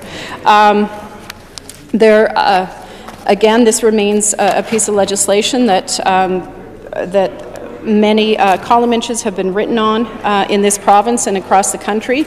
A lot of details that still need to be forthcoming, and a lot of questions that need to be answered. Some of that, I hope, Mr. Speaker, I hope all of it will be forthcoming when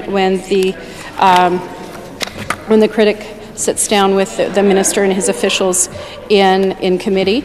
But I think that I have exhausted my questions and comments on the issue to this point, and with that, we'll move to adjourn debate on Bill 121. The member from Regina Lakeview has moved to adjourn debate on Bill number 121, the Cannabis Control Saskatchewan Act. Is it the pleasure of the Assembly to adopt the motion? Carried.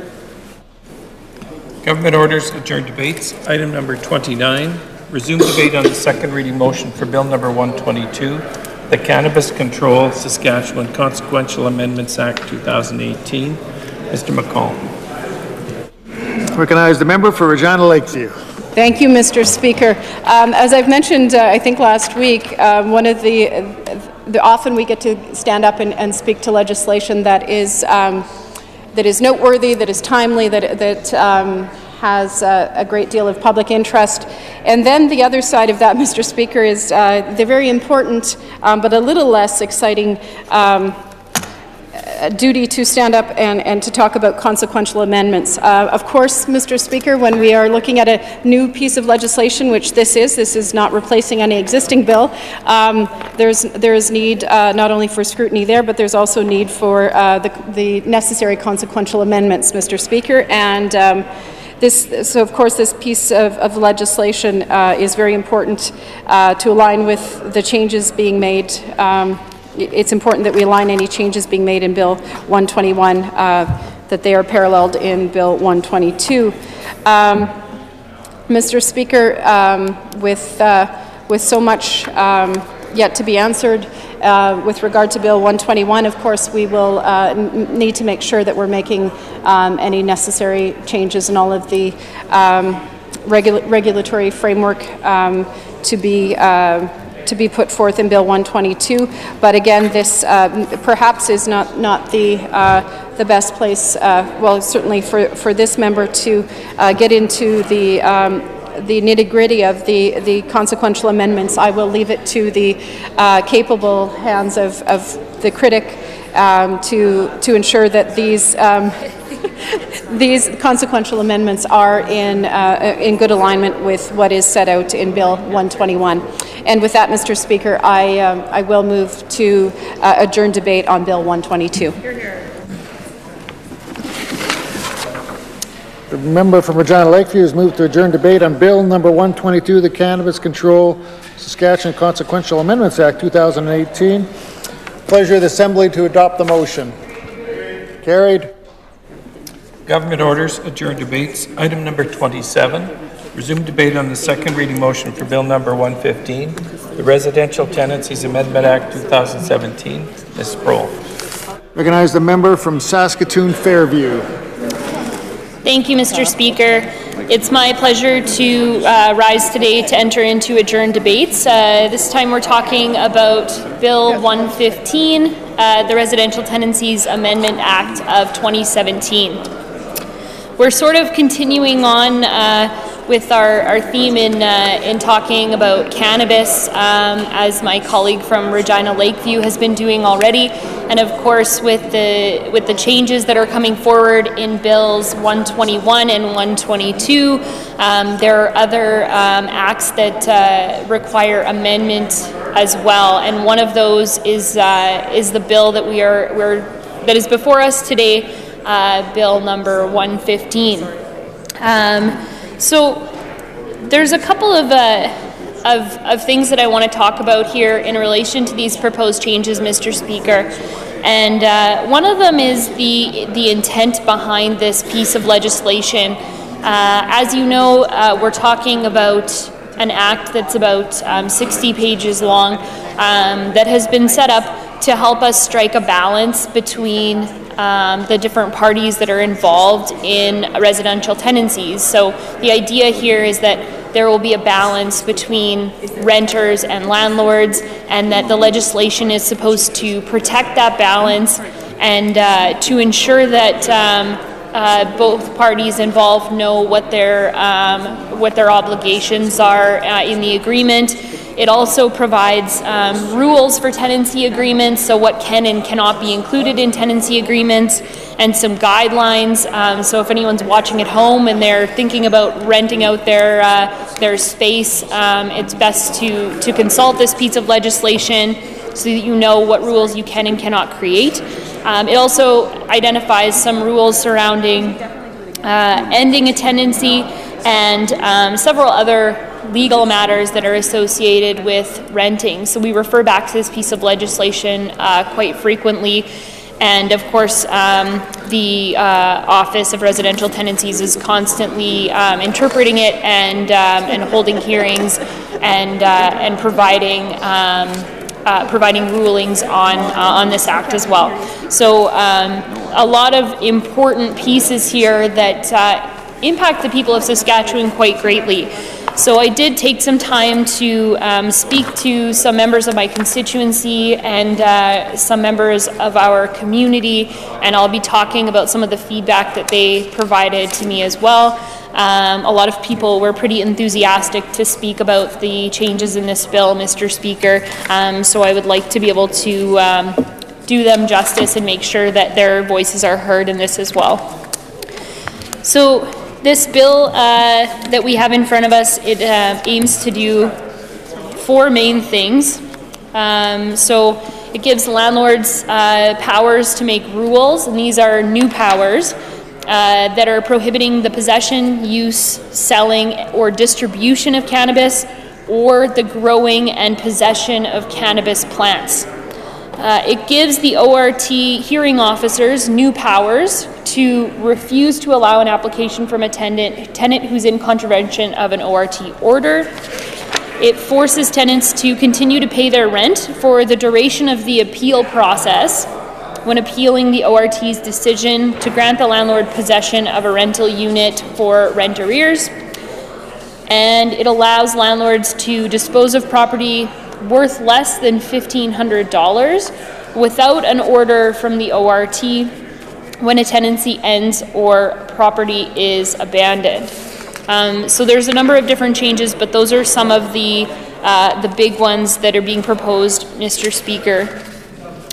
When the minister gave his second reading speech on this piece of legislation, he again emphasized that the goal of the government with the Residential Tenancies Act 2006 is to provide balance and neutrality between the rights and obligations of landlords and the rights and obligations of tenants.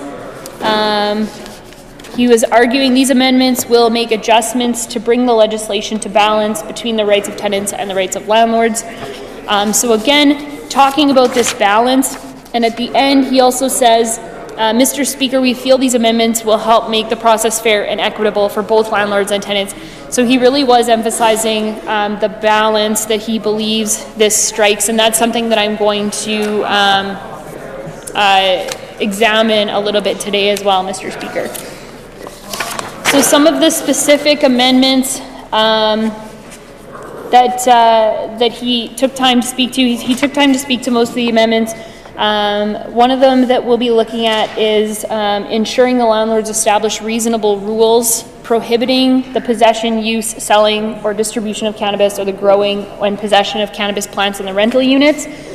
I think it's, we have to establish these rules and we have to establish these lines, of course, Mr. Speaker, but I'm a little bit concerned about the phrase prohibiting the possession, that simply possessing cannabis in a rental property is something that a landlord can create a rule about.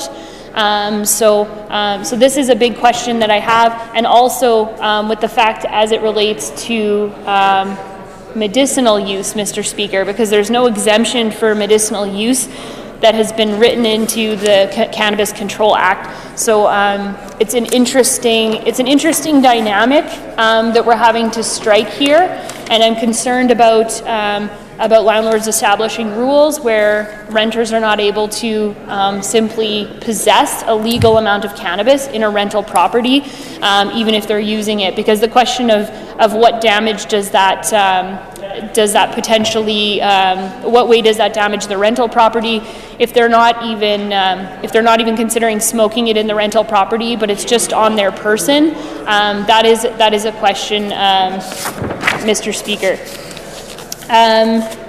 The minister also talks about Section 85 dealing with the personal property abandoned by tenants when they leave a tenancy situation. Currently, landlords cannot sell or destroy that property without an ORT hearing. So what this legislation aims to do is to change that so that a hearing is not required or a ruling is not required. And I understand that there are cases where landlords lose out in rental income because of delays. These hearings do happen fairly swiftly, but I understand that when you're looking at tenancy on a month-to-month basis, that can be lost income. So I understand that there's a balance here in terms of the landlords missing out on profits, but there's also a concern on the other side from renters, Mr. Speaker, that if a landlord claims to have made reasonable attempts to get in contact with the tenant after they have abandoned the property, but has no way of reaching them, there's concerns that this may in fact incentivize landlords selling the property as long as they only collect up to $1,500 worth of money, say on Kijiji, when they're selling that furniture off. So there's concerns about incentivizing landlords to collect this money as well. So those are some of the first issues that I wanted to identify. I did mention that I took some time to consult with some groups, Mr. Speaker, so I'll speak to that briefly as well. I spoke to some renters in Saskatoon, I spoke to some landlords, and I also spoke to some lawyers, and they had a look at the pieces of legislation as well, and individuals who are involved in the ORT hearings have been involved in some way in ORT hearings. So I was trying to get as fulsome of a consultative group as possible. So I just want to identify some of the concerns that came from these individuals. From the landlord's perspective, there certainly is a concern with regards to smoking cannabis. I certainly heard about that. You know, there's concerns about damage to the property, and there's obviously concerns about growing hydroponics and all the moisture that can be associated.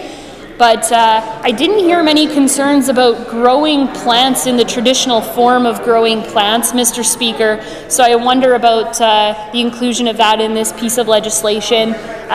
You know, how different is it from a nice marigold that you have planted? You're putting water in, it's photosynthesizing, and it goes through the same process of growing a physical plant. So I didn't really hear direct concerns about that, Mr. Speaker. I also I didn't hear concerns simply about possession. So I think the main concerns I heard were surrounding smoking, and that should be included. And additionally heard concerns about the exemption for medicinal marijuana, Mr. Speaker, and how there's no specific exemption for these types of users. So the question is about the framing of, if you choose to rent, you have to find a landlord that's going to be friendly toward cannabis. And I want to point out the fact that in many cases, renters are some of the most vulnerable populations that we have, that renting is not always a choice, Mr. Speaker, and sometimes people are in quite dire situations and don't have the opportunity to choose one landlord over another, maybe just because of their physical proximity and the availability of rental units, but also because they are limited in their financial means, and there are only so many options if you are required to rent because of your income. So buying is not an option for everyone, especially with the market we've seen in the past 10, 15 years, Mr. Speaker.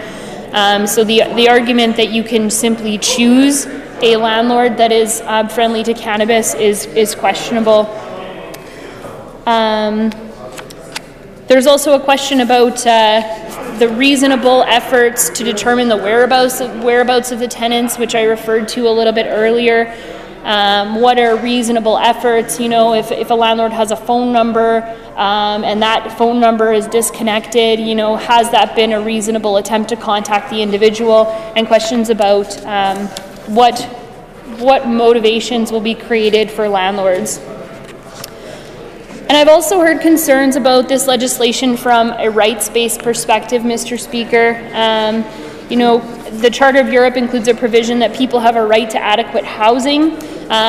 In lots of housing conversations and forums, I'm the critic for housing, Mr. Speaker. Lots of housing conversations and forums right now talk about the way forward as housing is a human right. So I've heard a lot of this this way of framing housing over the past 6 months or so.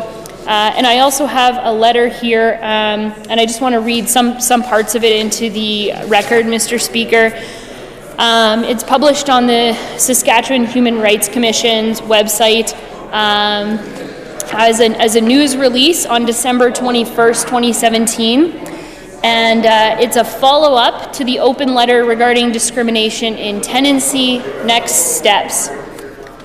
So I'll just provide some selective quotes here, Mr. Speaker. 2 years ago today, the Saskatchewan Human Rights Commission and the Office of Residential Tenancies issued a joint open letter about rental housing.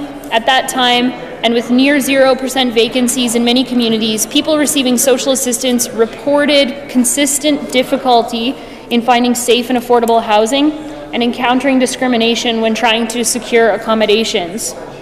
When that letter was published, the Commission began a public consultation process with the City of Saskatoon serving as a focal point. People looking for lodging, stakeholders, and service providers came forward with their stories, expertise, and insights. The feedback and preliminary findings corroborate many housing-related issues faced by people receiving public assistance.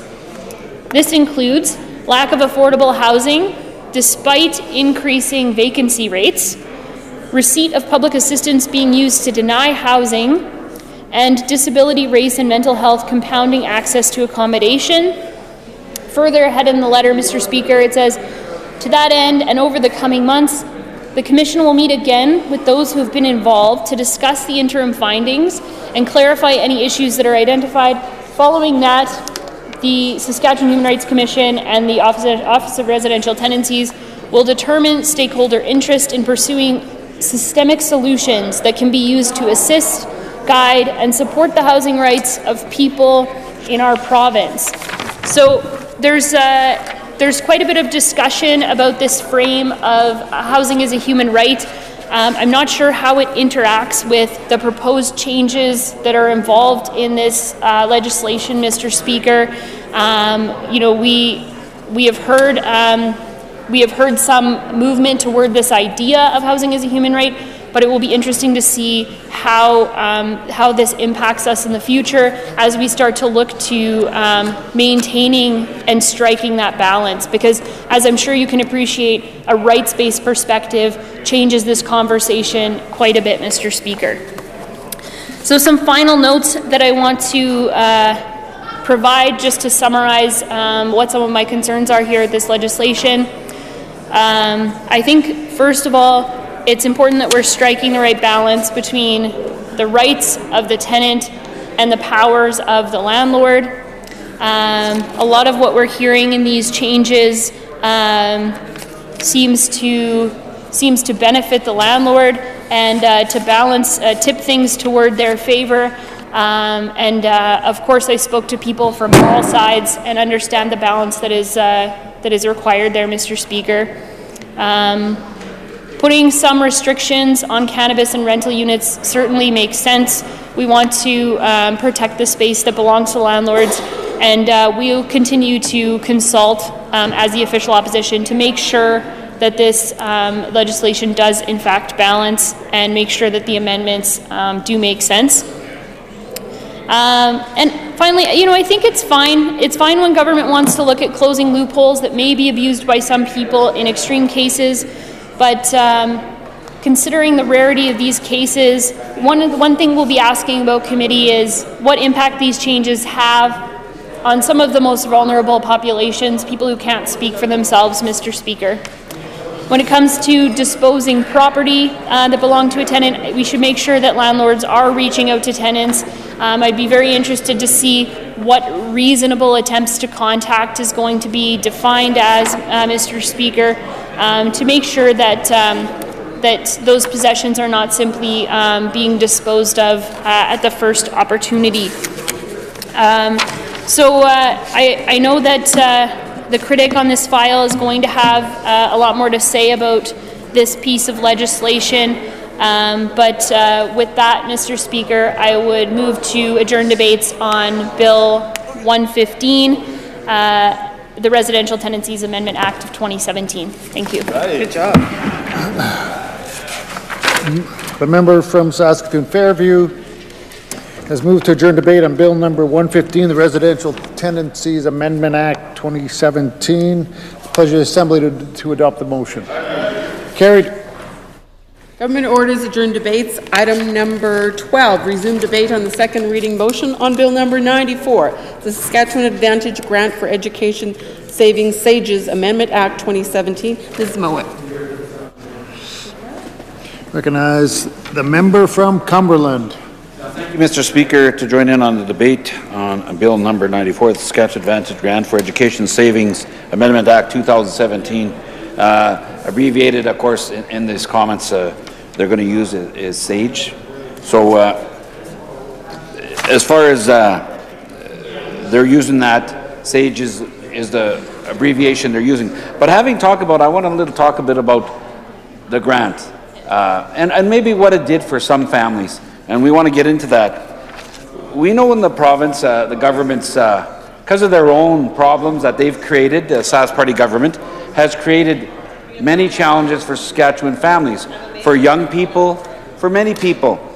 And, we've heard on this side of the House, and we've heard from people out on the doorsteps, wherever you go, coffee shops, wherever you go, people saying, they're expecting us to pay more, and we're getting less from this government. And some people are not happy. Some people are struggling to make ends meet. They truly are. They are. I'm telling you, I've talked to seniors, I've talked to families who are struggling. The government put more a PST and tried to collect just about $1 billion from a so-called, we're not raising taxes, is what on one hand, they make that sound like it's so great, we're not raising taxes, okay? But on the other hand, the PST on so many things, and they moved it to 5%. And it put more struggle on many Saskatchewan residents, and I guess at the end of the day, on families who maybe were putting a bit of money for education for their kids. Maybe it's grandparents putting away a little bit of money, helping out, and everyone's trying to do their part to help the kids and get a good education, hopefully get a good paying job. But we're seeing the numbers and we're seeing what's going on in this government. And I think the government needs to be held accountable at the end of the day for years of record revenue, for years, and you have many people saying the way they handled the mismanagement, some of the scandals and waste, people are not happy. And I've said this before, and I think many people in this province, Mr. Speaker, saying, we understand, we're willing to pay our share of taxes. People and residents have done that. They're willing to help out. So having said that, Mr. Speaker, How is it that the government, on the end of the, after all they've done by burdening Saskatchewan residents, can they go to them and say, well, not only did we cheerlead that we're not raising taxes and we made it sound, pat ourselves on the back, but in the last budget we've seen the PSC on children's clothing go to from 5 to 6%. My colleagues and myself, we have articulated that well, how families are struggling out there. Many families to cover medications, rent, and we've question period. We've also brought up about if you're looking on foreclosures and stuff, and if you look at it, I believe it was 7 point something the leader quoted. So if at the end of the day, Mr. Speaker, there's more and more struggles, the struggles are getting harder for families to make ends meet, and we know we're going to have another budget coming up April the 10th.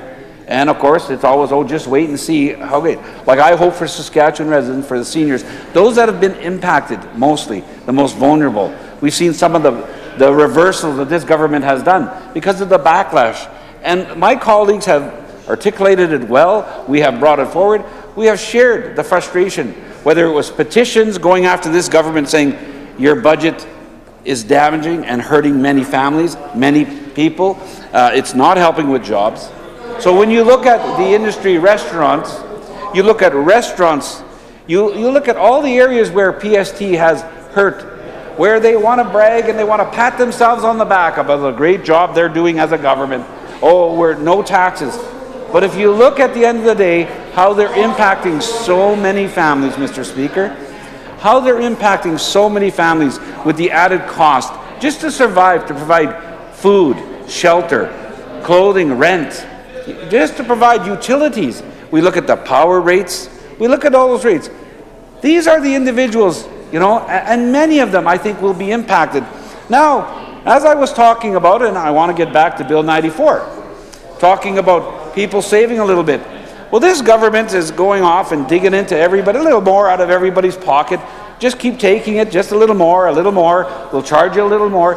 They used to say 5 and 10 cents, the old story, it's going to cost 5. Well, now, as we've seen today, they're even going after the kids' school juice boxes. They want to get 2 pennies or whatever it is for juice boxes, like they're going after kids' juice boxes. So it just goes to show you where this government is willing to go and the burden that they're putting on so many families. Now, I don't know why,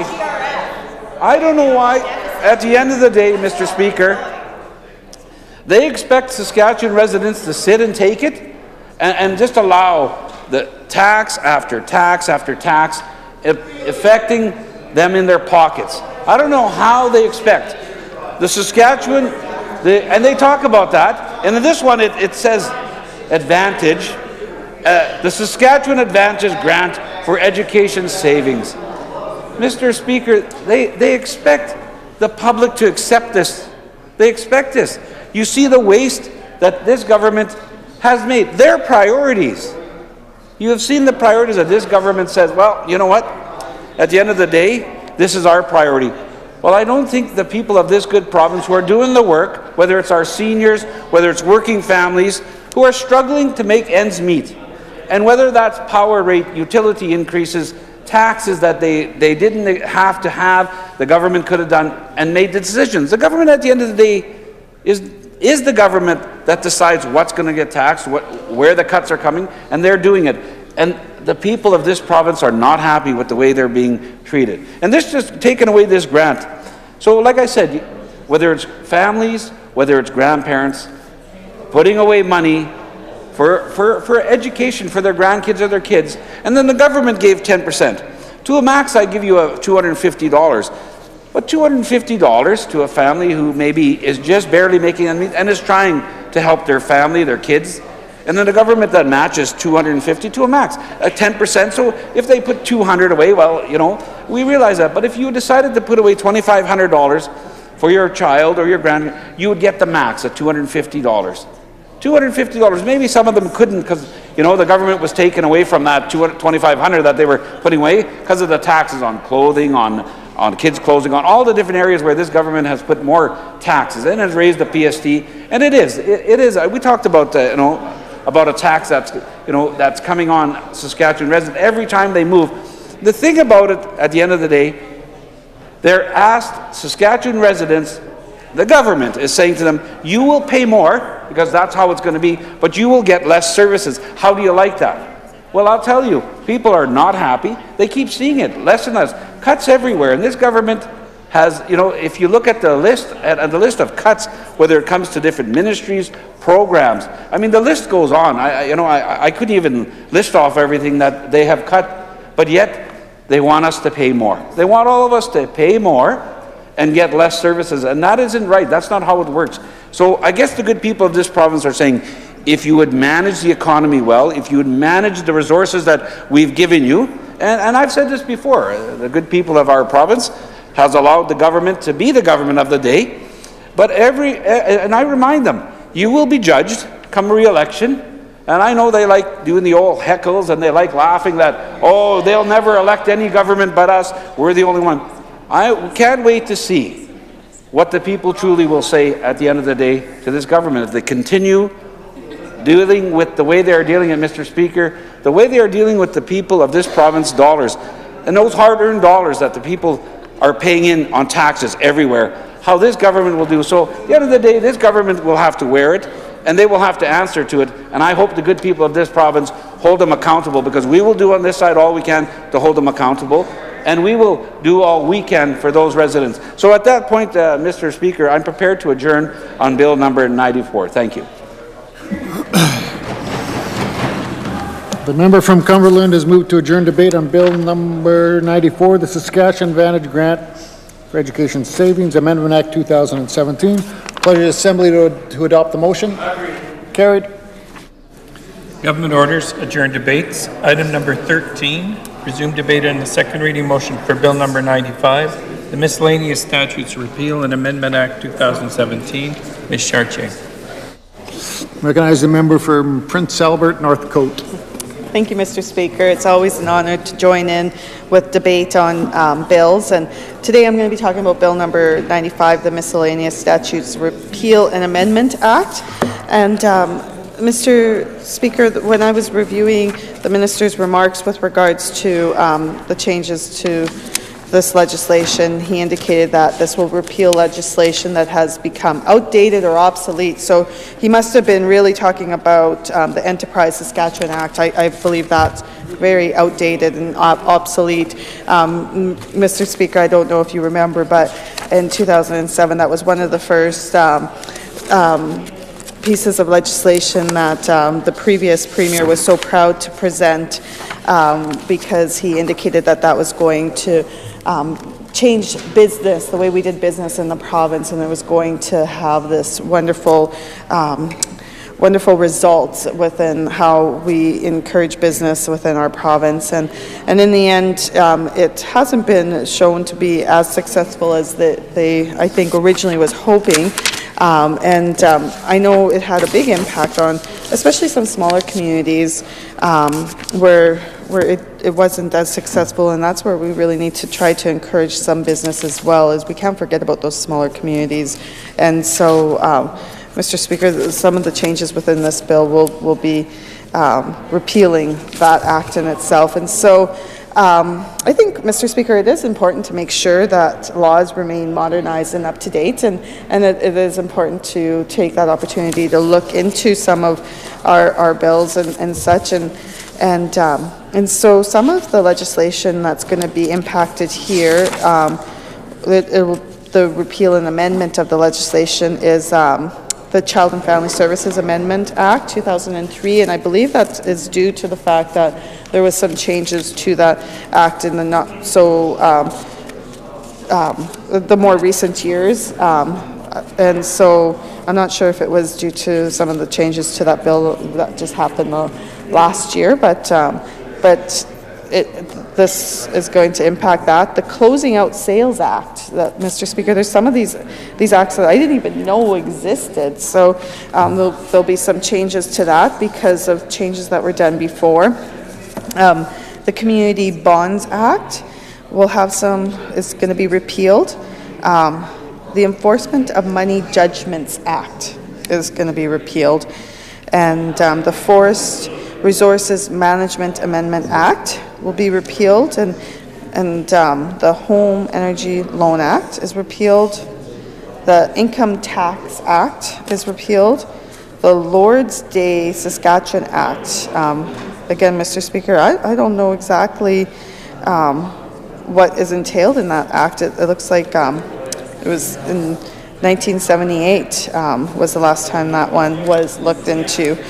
The Marriage Settlement Act will be repealed. The Parents Maintenance Act is one that will be repealed. The Penalties and Forfeits Act will be repealed. And then Section 15 of the Power Corporations Amendment Act will be also one of those areas that will be repealed. The Rural Electrification Act is repealed.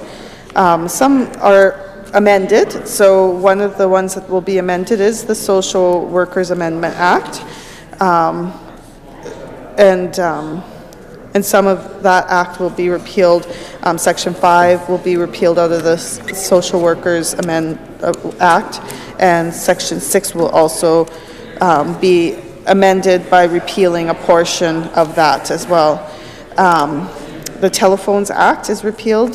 The Ticket Sales Act will be amended. And so Section 4 of that act actually will be repealed. And so they're going to be making some adjustments to subsection 9 with regards to amending and striking out 4. And the subsection 10 is amended in the portion striking out 4. Subsection 10.2 is amended by striking out 4. So there's some reason why the number 4 is being taken out of that one. The Trading Stamp Act is repealed, Mr. Speaker. And I had no clue there was an act with regards to trading stamps. And actually, fun fact, my brother and my mom, they have quite the stamp collection. And so my mom, apparently sometimes stamps are worth a little bit more if they are actually mailed. So she would send us birthday cards, and she would be like, keep the stamps. So we always made sure we were getting letters from our mom because she had to get those stamps back. And so she had quite the stamp collection, and they would admire each other's collections. And it was something to really look at, because I don't think we take appreciation of that. Whenever I go buy stamps, I know I make sure to buy whatever is new and exciting, because they don't cost anymore. So why not have some exciting stamps instead of the boring regular ones we normally have. So sometimes they'll have the Rough Rider ones. I love sending cards to my siblings in BC and have that Rough Rider stamp on there. Or, there was a time when they had one about the St. Louis Phantom Light. And that was a really neat stamp because it showed a train going through the bridge. And so the Phantom Light is something that makes St. Louis really famous, and it's kind of controversial unless you're talking to a resident of St. Louis. We all know the Phantom Light is real, and people who try to say that isn't real, they don't know the facts and they don't know the history, and we used to always bring guests to whoever would come and visit us in St. Louis. We'd bring them to go see the Phantom Light, and it really was something else, and when the train tracks were there, the Phantom Light was really bright, but once they took the tracks out, the light is still there, Mr. Speaker, but sometimes it's a little bit lighter, and so it was on Unsolved Mysteries.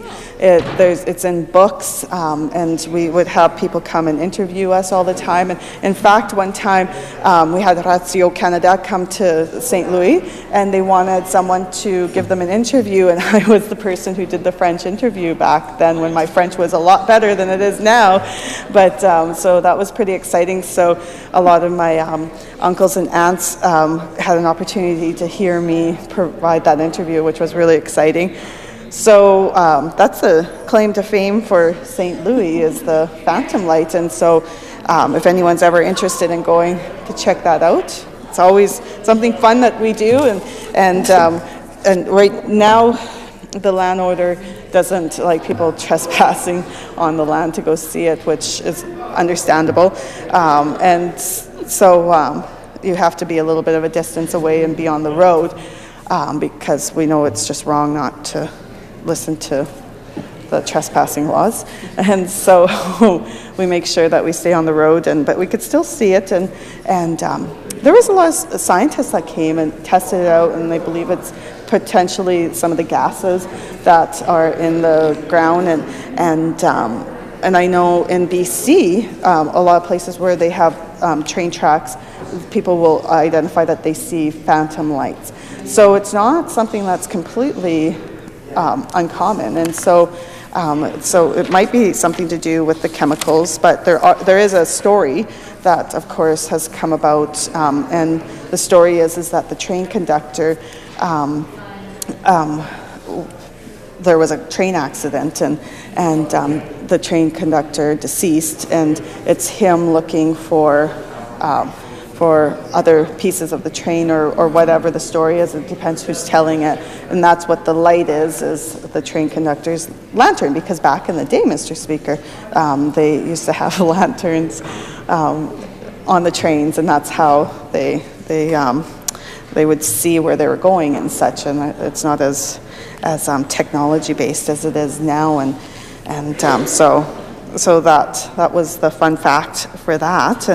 And so the other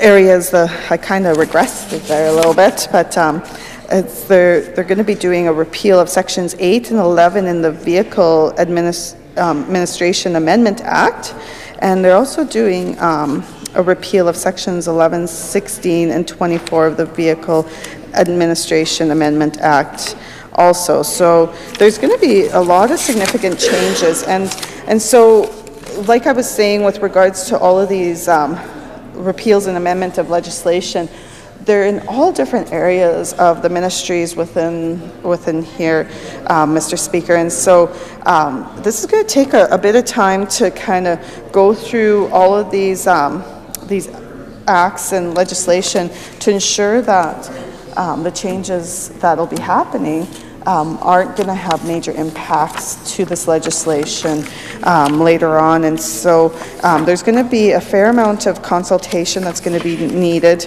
with regards to the changes to this legislation. And I know some of it is basically housekeeping in nature, which tends to happen when you're working on at updating legislation. And so I know the stakeholders too, with regards to these different legislation, are going to want to have a little bit of input with these changes. And so I am well aware that that the critic that will be responsible of this will do the due diligence and consult with the stakeholders and assure that that the changes are something that they're okay with. And other than that, Mr. Speaker, I think that's about all of the information that I want to contribute with debate with this bill. I know my colleagues will have a lot more they'll want to say, and I'm sure they'll get into it with Enterprise Saskatchewan like they have before too. They have a lot more knowledge about the history of that, and they should really think about the legislation that they're going to put forward and supporting it as well. But with that, Mr. Speaker, I will move to adjourn debate on Bill number 95. Thanks. The member from Prince Albert Northcote has moved to adjourn debate on Bill number 95, the Miscellaneous Statutes Repeal and Amendment Act 2017. Pleasure of the Assembly to adopt the motion. Carried. Government orders, adjourned debates. Item number 14, resume debate on the second reading motion for Bill number 97, the Arbitration Family Dispute Resolution Amendment Act 2017. Ms. Sproul. Recognize the member for Regina Elphinstone Centre. Thanks very much, Mr. Speaker. I was going to throw it to my colleague, the member from Arm River, but he threw it back, and here we are. Good to join debate this afternoon on Bill number 97, the Arbitration Family Dispute Resolution Amendment Act 2017. Again, Mr. Speaker, Sometimes you get the sneaking suspicion that, fixated as we are in this place with the writing of laws and the, legislating here at the Legislative Assembly, go figure, Mr. Speaker, that you get the feeling that some folks out there, say in the Justice Ministry, may be very interested in sort of building out the books, building out the legislative processes that are at our disposal in this province, so not too surprising. This one comes from the Minister of Justice, and again refines different aspects of the arbitration regime in this province. And Mr. Speaker, it's fair enough. And as sometimes happens in caucuses, we're very much blessed to have a couple of great legal minds in our caucus, on whom we count on the council. I'm not gonna hide around that or state it plain, Mr. Speaker. But certainly, in terms of going through this and looking at what is to come in committee, which I'm sure will be most interesting. Bill 97, the Arbitration Amendment Act 2017, seems to be pretty straightforward. Now, in terms of different of the things that are accomplished, it sets out a definition for a, quote, family arbitrator and for a, quote, family law dispute, putting a legal fence around what is allowed for in those regards. It reaffirms the definition of arbitrator and arbitration agreement as remaining the same. And there's a section added which allows for arbitration for family disputes. Family disputes could involve parts of the Children's Law Act, the Family Maintenance Act, the Family Property Act, or the Divorce Act. Myself, Mr. Speaker, I've only got a more involved understanding of one of those acts, and I'll not tip my hand as to which one that might be. But anyway, it's I'm a lifelong improvement process, Mr. Speaker. There's also a trend to divert more family disputes to arbitration, and certainly, Mr. Speaker, one of the, in all seriousness, one of the more sort of heart-wrenching, frustrating aspects of the adversarial nature of the legal system, the way that can, when overlaid on top of a dispute of marriage breaking down, and when there are kids involved, and there's one family I knew growing up where the judge threw them out of court in terms of the dispute that was going on between the mother and father, and how that related to the kids and on. And Mr. Speaker, I always think of that in terms of like benchmarks around what are some of the ways not to go, particularly when there are kids involved, particularly when we should be able to sort these things out. And the more dispute resolution, the more arbitration, the more mediation of these matters that can take place in the legal system, I think the better off we'll be as a society. Because I know certainly in that case, the kids that were involved in that particular imbroglio were not, it's something that will stick with them for the rest of their lives. But Mr. Speaker, in terms of that movement towards a greater involvement of arbitration, mediation, dispute resolution, I think is a positive development. And all joking aside about legal counsels in various departments, but particularly in the Ministry of Justice, looking to write ever more legislation, I think that's a good way to go. Mr. Speaker, we'll have some access to justice and access to arbitration and arbitrator questions, and we'll certainly be looking to the Minister for a greater explanation on the matter of implementation of this new aspect of the regime. But those are matters better pursued at committee, and again, we'll be looking to the wise thoughts from our justice critic, the member from Regina Douglas Park, in that juncture.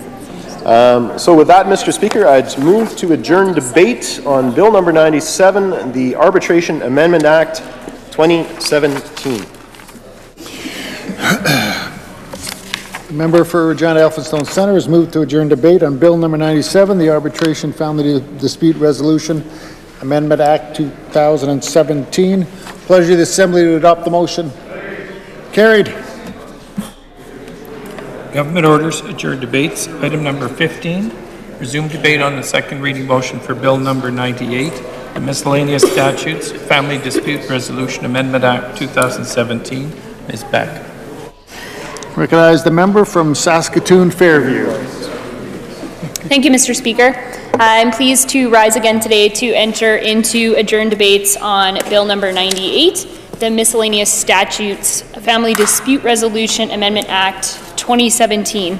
Quite the mouthful. I'm not sure whether many of my other colleagues have been able to say all of that in one breath, but I had to take another one. I'm pleased to enter into this debate. I did enter into debate on Bill 97, which my colleague from Regina Elphinstone Centre was just speaking about. So I do have some familiarity with how these pieces are linked. And how they come together, and we'll be speaking to some of my comments on Bill 97 as well, so that I can read those comments into the record, because I think that many of them apply here as well. So this bill number 98 in particular, the primary focus of this bill is to allow for a larger role for family mediators in dispute resolution. It adds definitions for family arbitrator and family mediator. It outlines the role of a mediator.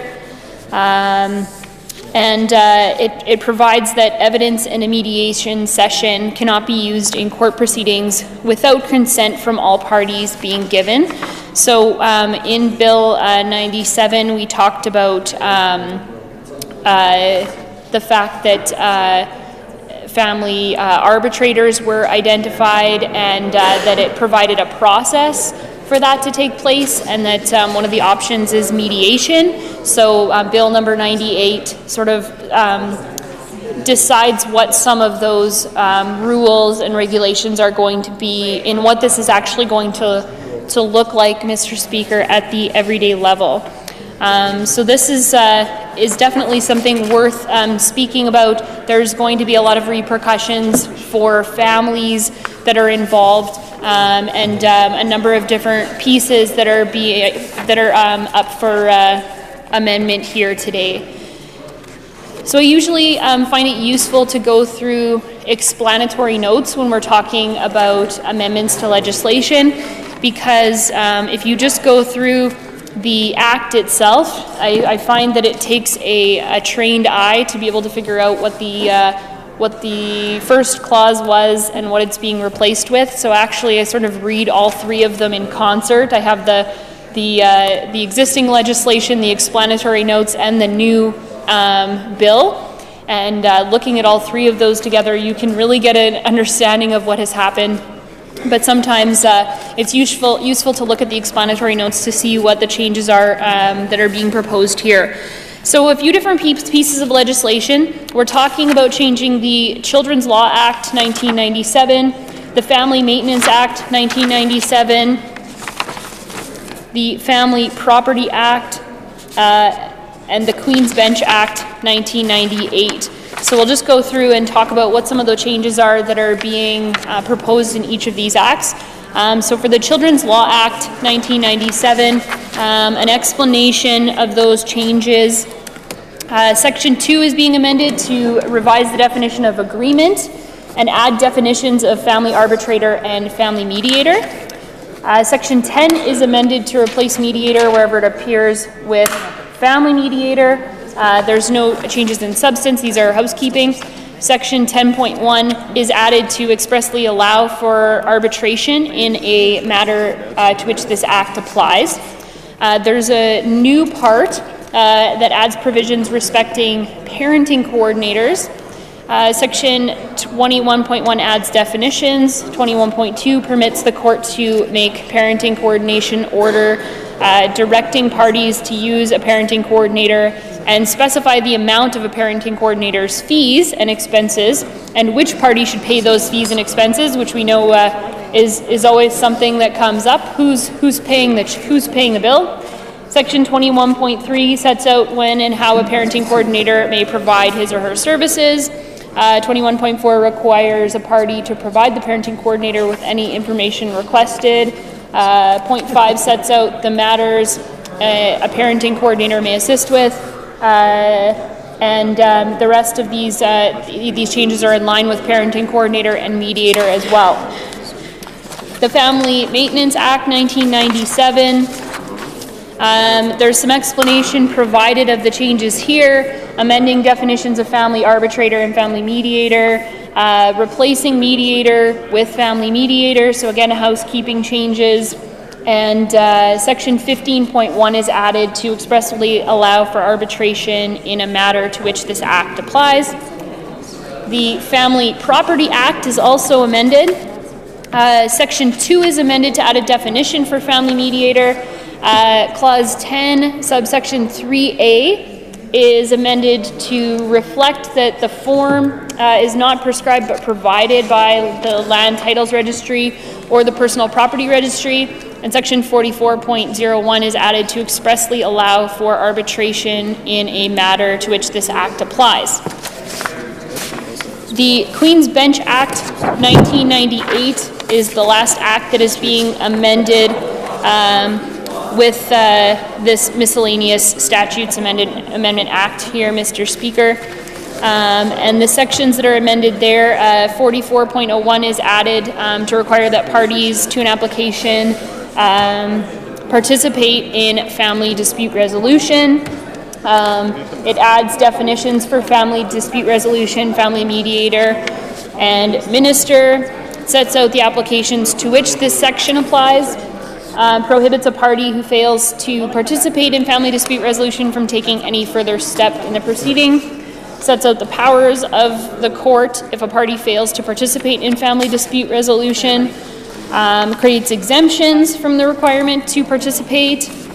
Requires that where an exemption is provided by someone other than the court, the person completing the certificate of exemption needs to file with the court.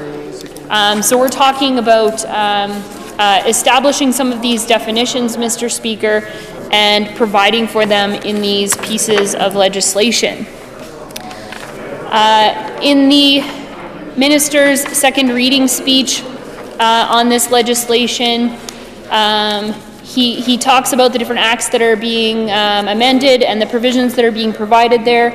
And he says the government of Saskatchewan is committed to encouraging early dispute resolution methods in family law matters for the timely and cost-effective resolution of family disputes, saying that it might be more appropriate in resolving family disputes, might be more cost-effective, and have less of an emotional toll on the parties. As my colleague has already pointed out, sometimes these are these can be very heated sides. The legal process necessarily creates sides. So, taking families out of a courtroom for that conversation can have a positive impact on the parties involved, the family members, but also on the children, because this can be quite divisive for children as well. The proposed amendments to the Queen's Bench Act are particularly interesting. So this is where it will require parties in certain family law proceedings to make efforts to resolve disputes through an approved dispute resolution process before proceeding with the court process. And this is interesting, Mr. Speaker. If they're involved in certain disputes, they need to make an attempt to resolve those disputes before going into the process.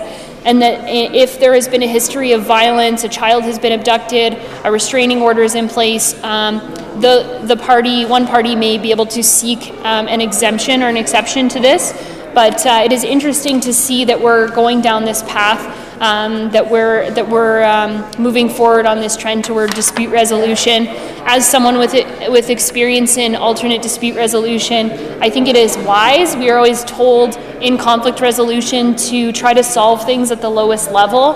In some of these cases, we've seen that they escalate very quickly, and then suddenly families are in court, and it can become a quite divisive process. So there's definitely, I think, a role for things like mediation to play in being able to not only cut the costs, because I know a lot of families in family law disputes will be representing themselves because of the sheer cost of it. They won't be able to afford to have representation. You know, with these taking on this weight, one of my colleagues has identified, especially now that the government is raising fees, they will not be able to always afford legal representation, so they're ending up in these disputes in court, representing themselves, and this is perhaps a way forward that can help to solve some of that. The Minister says this suite of family law amendments will assist to promote alternate dispute resolution methods in family law matters for timely and cost-effective resolution in family law disputes. So we certainly hope, Mr. Speaker, that will be the result of this legislation. But as usual, we think it's worth taking a close look at the legislation to determine whether that will in fact be the case. And as my colleague from Regina Elphinstone Centre identified when he was giving second reading to Bill 98, there are some questions about consultation and what consultation has taken place here. We did not hear the minister in his second reading speech discussing what these consultations are, and these are widespread changes that we're talking about across Saskatchewan. So I think it's important to know, and we'll be certainly asking in committee what consultations have taken place with respect to this legislation and these proposed changes that are coming forward here, Mr. Speaker. We know that this is obviously a developing field, and there's certainly some promise that it shows, but we need to make sure that we are diligent about what the impact will be on families in this province. I also mentioned that I had the opportunity to speak to Bill 97, and that some of this legislation applies in similar ways. So I want to reiterate some of those thoughts so that they are read into the record on Bill 98 as well. So I'm reviewing Hansard here from March 19th, Mr. Speaker. Some of the concerns that I identified, I talked about the fact that arbitration is still a quite formalized process, even though it sounds less formalized. There are still a number of rules that are set up to dictate how it takes place. I had already spoke about the option for settling disputes outside of court and how this can be beneficial, and it can create an opportunity for families where often emotions are running quite high in these situations. So it can be an opportunity to resolve things in a little bit more cordial manner. I know we probably have all seen some of these family disputes go awry, and some of the terrible situations that have resulted from that as well. So I think anytime we can avoid that and make sure that our relationships are positive, we're creating a better society for everyone. One of the concerns that I identified with regards to Bill 97, and I'll echo here, is the concern that for someone to be qualified as a family arbitrator They have to have experience. The minister referred to the fact that they have to have experience in family law in particular.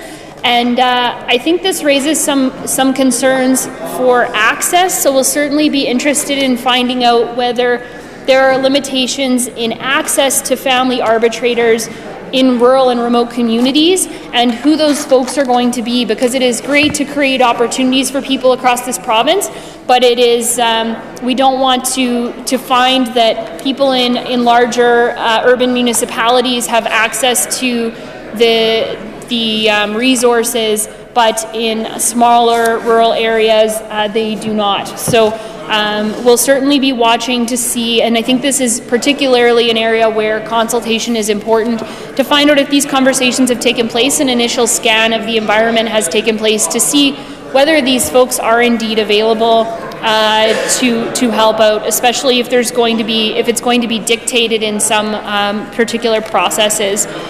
So I wouldn't want to see that something that's intended to be very good for families end up being quite cumbersome, require extensive travel, and lead to delays, where this is supposed to be a process that does not entail those pieces that we would normally associate with going through our formalized our court system.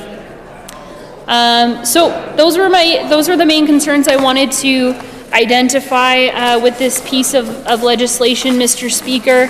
And I just also want to say that overall, we know that there's a trend to divert family disputes to arbitration.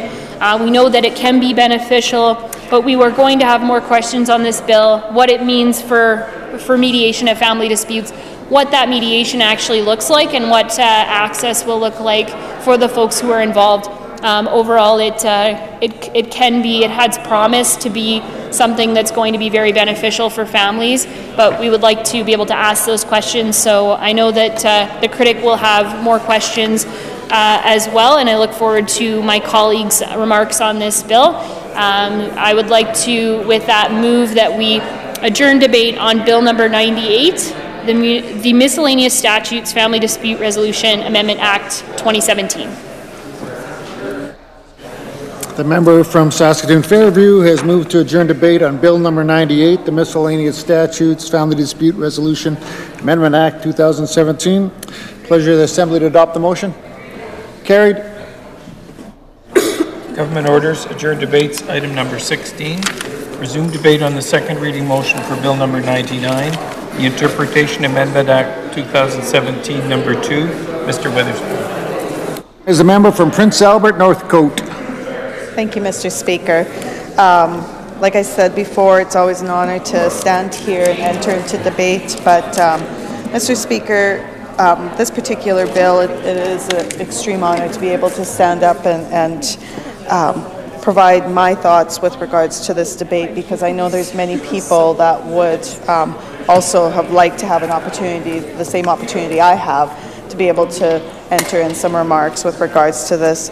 Mr. Speaker, the major changes with regards to this bill is because of Bill 40, a bill that was put forward last year, and was for I believe, the pure intentions to get rid of STC from our province, which was very shameful. And so the Premier said that he heard the Saskatchewan people. People came out in droves and rallies and were wanting to make sure that this government understood that they were really unhappy with the fact that this government put forward Bill 40. And so the Premier said that, we've heard you, in a Facebook message that he put out to the province on October 24th, and quoted, "Our government is repealing Bill 40. Well, Mr. Speaker, just 2 days after that, he said again that he didn't think wind down counted, so they were going to keep that part of Bill 40. Well, Mr. Speaker, the people of Saskatchewan were upset with Bill 40 because of the fact that it was a privatization bill. They claimed when they put Bill 40 in that they needed to do this because they needed to define what privatization is. Well, Mr. Speaker, I think everybody else in the province knows exactly what privatization is, and they didn't need that to be defined, you know, and so, but if that is the rationale to the reason for putting forward Bill 40, and now they're putting forward Bill number 99, which to me is in essence the same as Bill 40, and they're changing a little bit of what the definition of privatization is in here, and indicating that a wind-up is not included in the definition of privatization. Where are they getting this definition of privatization? I don't understand where they're coming up with this, and they're not fooling anyone. The people in Saskatchewan know it's just so that they have a piece of legislation in place so that they could eliminate more of our crown corporations, and that's exactly what this is. So, Mr. Speaker, just the fact that this kind of legislation is coming forward, I find is very troubling, and I think a lot of people in this province do, and people in the province want the government to go to them if we're planning on selling their businesses, which all of our crown corporations are the taxpayer of Saskatchewan's businesses, you know, and we need to ask them for permission in order to make changes to that. And so when they eliminated STC, they did that without consent of the people of Saskatchewan, which resulted in many jobs lost and a lot of adjustment to services. STC provided a lot of services to the government, which now is going to cost us in all these other areas. That's going to be hard to track, but it's going to, in the end, cost more. I know in justice, I've been hearing a lot of the costs for salary for staff with overtime for them to transport inmates here and there, or like when they need to go home, having to contract out services so that they can make sure that inmates get home to their home communities. That's just been a complete nightmare, Mr. Speaker. For health, there's been a lot of costs. Like I know with regards to transporting different, say, medications, like they might need to transport chemo meds from Saskatoon to PA, or from Saskatoon to another location. And they used to do that through STC, and they had trained individuals that could do that. And it takes specific people who are able to transport that kind of stuff. And so now they need specialized people to do that, and it'll all be privatized, and the costs, I'm not quite sure what that'll look like. I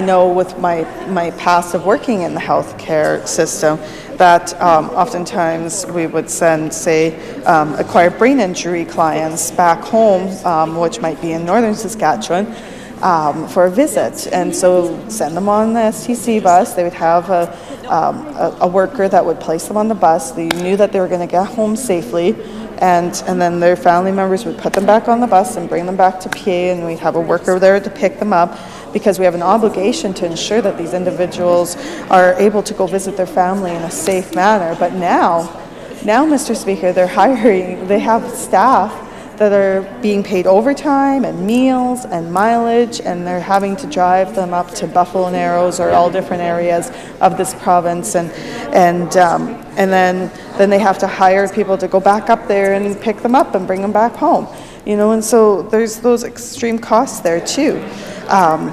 With regards to social services, they oftentimes had, you know, maybe the people going for visits, and social services would provide that funding, or if a person is escaping an abusive relationship from La Ronge and needing to come to Saskatoon, PA, Regina, to a women's shelter, that would be provided before, but now that service isn't available. So I don't know exactly how that is being provided now, if in fact it's a contract or not. I haven't been hearing a lot of details from this government of how they're doing that and what the costs are now, but that is also an issue. And then when we have the forest fires up in the north, Mr. Speaker, oftentimes they would utilize the services of STC to get people to the other communities, and now that's not even going to be available. And I don't think all of those things were placed as factors of cost-saving measures that was there for this government before, that now is going to be a hindrance on the government. But also, talking to municipal leaders, they were really put in a tough position when they have to send their water samples, and the water samples have to get to the next location within 24 hours or else the sample is no longer valid. And being from Creighton and needing to get the water sample down to, I believe it's Saskatoon, and before they put it on the bus, it'd get down there, it'd get there by the 24-hour limit, but now then they had to make arrangements to find different ways to be able to get that water sample done, and I believe they made a deal with Manitoba so that they could get it sent there. So how much more is that costing, and that agreement? And so there was a lot of impacts with regards to the closure of STC, and then also when I went to chamber meetings, I heard the impact that this was having on smaller businesses, because we oftentimes forget about the fact that STC was a carrier process too, and they were reasonably priced, and it was a real convenient for if someone bought something, say in Prince Albert, and they had no intentions of driving over to Prince Albert to pick up the item, the business owner would be like, well, I'll throw it on the bus and it'll get to you, and that used to work. And I know we dabble in a lot of, we being Darren, because I don't, but dabbles in a lot of fixing cars and doing that kind of stuff. So sometimes he would need a car part and it'd be in Saskatoon, and just phone the car place, can you drop it off at STC, send it to PA, we get it. Now we have to figure out who's going to Saskatoon, when are we going to Saskatoon, it's very inconvenient, and so then we think, well, maybe we won't buy it from there, maybe we'll just do without, or it has been a real struggle for even my family, and I haven't realized how much I used the STC services until it was gone as well, and it also provided independence for residents. It provided them the opportunity if they wanted to go visit family, but traveling might not be an option, or even in winter time here when we've had some of these, wintry days, that a lot of people don't feel comfortable driving in that kind of weather, Mr. Speaker, but you knew if you hopped onto the bus and you get there safely, and you could still be there and visit your family. And also, though, Mr. Speaker, what I found was most troubling when I was riding the bus and talking to people who were passengers was the people who used it to travel for medical appointments, and provided them the independence to do that, Mr. Speaker. And I think this has been a real detriment with providing residents in Saskatchewan independence. So Mr. Speaker, this bill number 99, I find is still really troubling, because the fact that they're including the winding up and the allowing to just eliminate a Crown corporation, I wonder what else is on the block, because we know that they've been slowly selling government buildings and trying to make them look like they're not useful anymore, but taking business out of there instead of trying to put more business in there and put government I know there's a lot of, in Prince Albert for example, there's a lot of government services that are in private buildings paying rent. I don't know how much that's costing, but if they move those services to these government buildings, that would cost the government less, I would think. I would think that would be a good problem-solving activity. But then you also see how with the changes to affordable housing, and now they've made it more difficult for people to be in affordable housing, and then now they're using that as an opportunity to say, well, we don't need this, let's sell it. Like, let's just sell everything. The whole province is up for sale, basically. Even this building, apparently, because it's one of the 660 buildings that are being reevaluated. So maybe it's not being used enough. So maybe we'll come back to work and there'll be a for sale sign, sold, and we have no legislative building anymore. Who knows? We don't know, Mr. Speaker.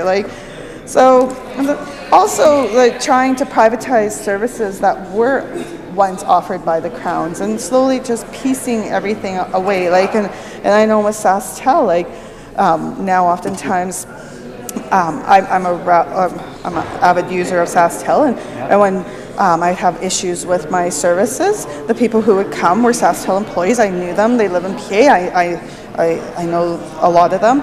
But now when I got the high-speed internet put into the house, it was an Alberta company coming in and doing the work, and with SaskPower, I know there's been a lot of contracting to the private agencies there too, to do services where our linesmen and our other people that work there used to do that kind of work. In SGI, you could see it's being privatized just slowly. Like now, when you can go anywhere to get your car, have it evaluated after an accident, or I heard that when you phone to see what the adjustment would be, oftentimes it's out of the province. I heard that that's happening too. So there's a lot of things happening, and we're hearing about it, that is just slowly piecing away from our Crown corporations and privatizing this work, and oftentimes it's out of province or out of country privatization, which is even more troubling. And then, of course, the privatization of healthcare. Like we hear more and more about this and that being done here and there, and I know when I talk to healthcare workers, they're really concerned about their jobs because they keep hearing that a lot of different aspects of their jobs are going to be privatized. So, and we know already they privatize laundry services, which now has been at times quite the nightmare. You need more of this particular item, and you used to be able to call the laundry downstairs, do you have this ready, and they'd send it back up. But now, because you're waiting for it to come from Alberta or wherever it's coming from, Medicine Hat, that if you're out of bed sheets, well, you're out of bed sheets, so it's really disturbing that we had a process that worked well, employed Saskatchewan people, and provided those local jobs, and now they privatize that. Food services. We know food services in the jails were privatized, and they claimed, well, if you don't like food, don't go to jail. But now food services are going to be privatized even in this building, and food services are, there's a lot of word on the street that food services could be privatized in the healthcare system. So what, if you don't like the food, don't get sick? Like, Mr. Speaker, this is getting ridiculous. The food services was an appropriate service that, and especially in the correctional centers, now they're seeing a lot of issues with regards to the privatization of the food services, and not only the quality of the food or the quantity of food, but the fact that the employees there are not trained to the same caliber as they were when they were correctional workers. When they were employed by the correctional services, they learned about the manipulating factors of inmates, and that was a really important factor. And now more and more contraband is being brought into the centers, and what's the difference? The privatizing of the food services. So there's been a lot of concern with regards to that. Privatization of custodial services. And we had individuals right here in this building providing wonderful custodial services. Everything was always pristine and clean and amazing, and they weren't the highest paid individuals, Mr. Speaker. Like they had a wage that might have been a bit over minimum wage, but basically a living wage, you know, and then now they privatized it, asked the same people to reapply for their jobs with less pay. Mr. Speaker, that's a slap in the face, and that was so incredibly irresponsible. And we know they're expanding on this as well with the different privatization of all the services. But yet they add 3 more MLAs, they have more ministers than before, they don't mind spending money on that. No, that's not a problem at all. But like, gosh, if we provide someone with a living wage in this province. So, Mr. Speaker, there was 3 separate elections that the Sask party promised they wouldn't sell off our crowns, but yet then they scrapped STC and they did all the things that I've been talking about here, and they're selling everything piece by piece, but that's different because it's a wind down. So, Mr. Speaker, they're not fooling anyone. Everybody knows that that's privatization and that's eliminating services within our province. That taxpayers deserve to have a say in what services are provided here, and if you're going to sell one of their businesses or wind them down, you should be talking to them first and asking them and get a mandate from the public. So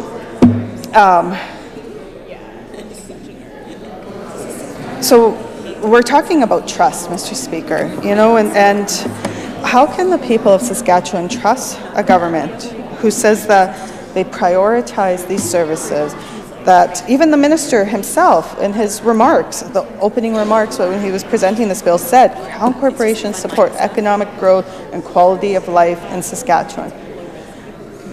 How are people supposed to trust that that's something that is a priority for this government when they promise they won't sell off our crowns, but then they passed Bill 40, and then they put SaskTel on the chopping block and they scrapped STC, and then they said they were going to eliminate Bill 40, and everybody was like, yes, you know, maybe they are listening to us. And then 2 days later, the Premier said, well, maybe just a bit of Bill 40. You know, so this was a promise that the Premier went to Facebook and gave to the people of Saskatchewan, was to completely eliminate Bill 40. And I think if they are someone that if they are a man of their word, like they say, then they should eliminate Bill number 99 as well, Mr. Speaker, and just eliminate that and go to the people of Saskatchewan when you have and ask them for a mandate to do any more of your privatization schemes. So with that, Mr. Speaker, I know the critic with regards to this bill will have a lot to discuss. They'll contact the stakeholders and have consultation with them. And I know my colleagues have a lot more to say about with regards to this bill. And at this, I'm going to adjourn debate on Bill number 99. Thank you, Mr. Speaker. The member from Prince Albert Northcote has moved to adjourn debate on Bill number 99, the Interpretation Amendment Act 2017, number 2. Pleasure of the Assembly to adopt the motion. Carried. Government orders, adjourned debates. Item number 17, resume debate on the second reading motion for Bill number 103, the Land Contracts Actions Act 2017. Ms. Chartier. Recognize the member for Saskatoon Centre. Thank you very much, Mr. Speaker. It's a pleasure to rise and enter into the debate on Bill number 103, an act to respecting actions based on certain contracts affecting lands, making consequential amendments to certain acts and repealing certain acts. It's quite the historic piece of legislation that we have before us today, and I might later on take us down a bit of the historic review of that from the Law Reform Commission, because it is quite interesting when it talks about something that is just so fundamental to quality of life here in Saskatchewan, and that is our housing, our land, and how that is protected. And of course, this is why we have good government, to make sure those fundamentals are treated in a fair and respectful way, particularly when it comes to contracts. And I think that if any of us have watched that Christmas movie about the land, I'm going to draw a blank. I'll come back to it. And anyways, about how important housing is for everybody. And, okay, yeah, drawing a blank. I'll have to, by the end of it, I'll remember what movie I'm talking about. But anyways, and I'll close with that. But right now, I want to take a minute and talk about what the minister said and about this act. And he was talking about how, and it's interesting because it is how the speed at which this government can operate here.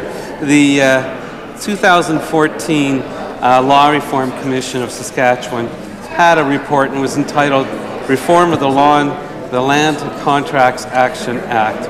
And this piece of legislation was based on that. And of course, this piece of legislation is a Consumer Protection Act, but of course, in many ways, we think of it as much more than just a straight consumer, because this is a basic fundamental of how we live, our houses, and when we buy our homes, and how do we have protection from foreclosure when we hit rough times. And sometimes those rough times come without any reason or any kind of cause that's due to the homeowner.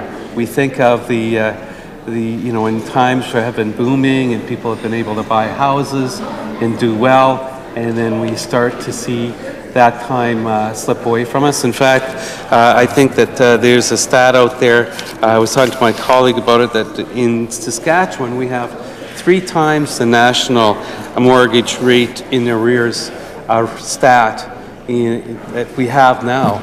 We are at 3 times the national average of what other provinces have in terms of mortgages in arrears.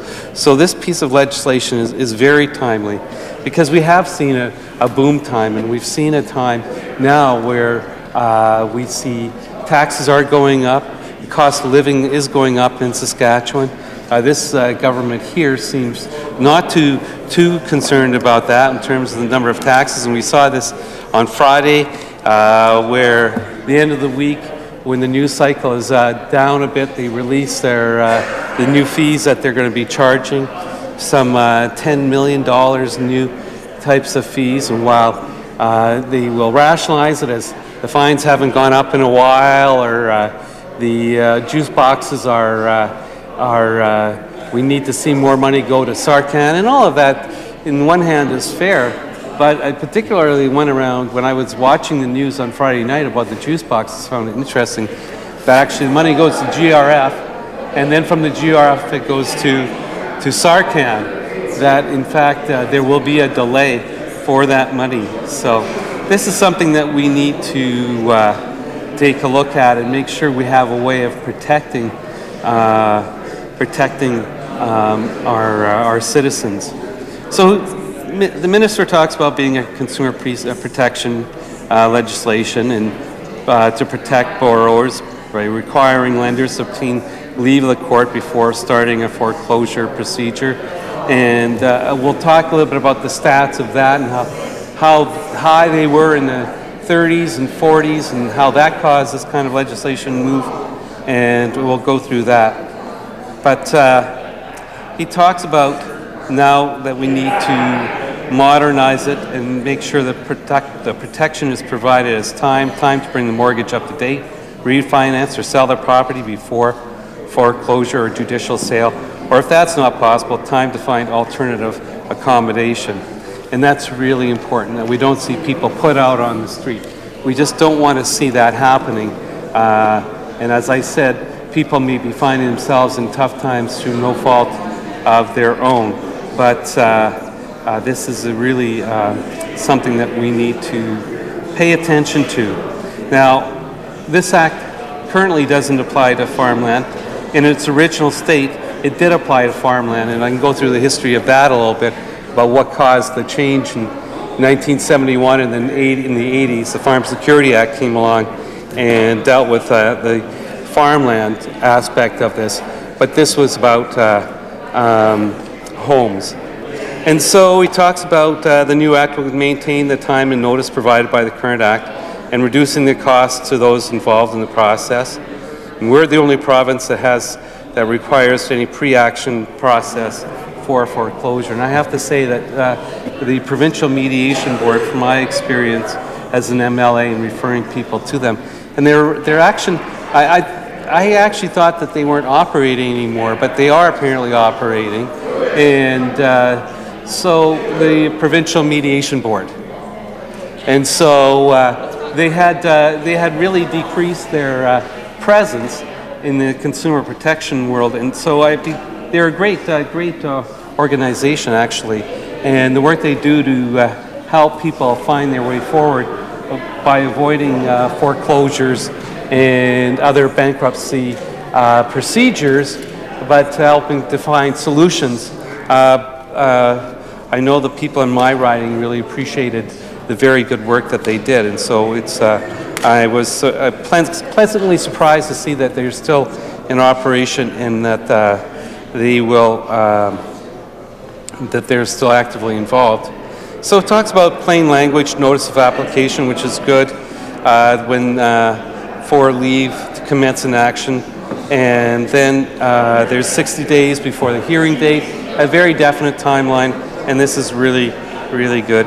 And so the new process will ensure both the borrower and the courts have the most up-to-date information before an application to leave to commence a foreclosure action is heard. And so this is very important. And so I think this will be something that we'll have some questions on, but I do want to talk a little bit about the history here, because I think, you know, we go through all these pieces of legislation, we don't really understand where they come from. And this first was brought into effect back in May 15th, 1943, following closely on the heels of the Dirty 30s and the Great Depression, and of course World War II. And these were at least severe as anywhere else, the effects anywhere else in North America. And the Depression resulted in a total collapse in the market, both for commodities and land, and so they needed a way of delay, suspend, adjust, compromise, or postpone the rights of lenders and creditors to keep people in their homes and on their farms. And so this was a legislative response to give some sort of relief to the debt-oppressed farmers. And so we're all pretty familiar with that and what happened in that time, and how there needed to be some action right across Canada, right across North America, because of what happened in the Dirty 30s and the impact on farming and the farming practices of the time, and really caused the turmoil that we've all heard about from our parents or our grandparents, and the fact that it was very tough. And so this was part of a legislative program that was brought into for Saskatchewan's Debt Adjustment Act. And apparently there were 6 pieces. This bill was part of a series of 6 bills considered by the legislature in April 1943. And the other ones were the Provincial Mediation Board Act to replace the creditor-debtor negotiation role, a bill to amend the Limitations of Civil Rights Act, giving district court judges power to vary their own orders and grant further extensions of time for payments on seizures under lien agreements, and a few others, the King Finch, the District Court Act, and the Moratorium Act. And so it was quite interesting. So the LCAA was amended 20 times over its 70-year history, and probably one of the most significant times was in with the Farm Act, that when we took out the farmland, and then it went into the Farm Security Act in the 80s, and so that's what leaves us with now. But I do want to just, for a moment, just talk on the stats. Now, again, this report is from 2014, and hopefully, now that we're in 2018, we can have some more up-to-date stats here.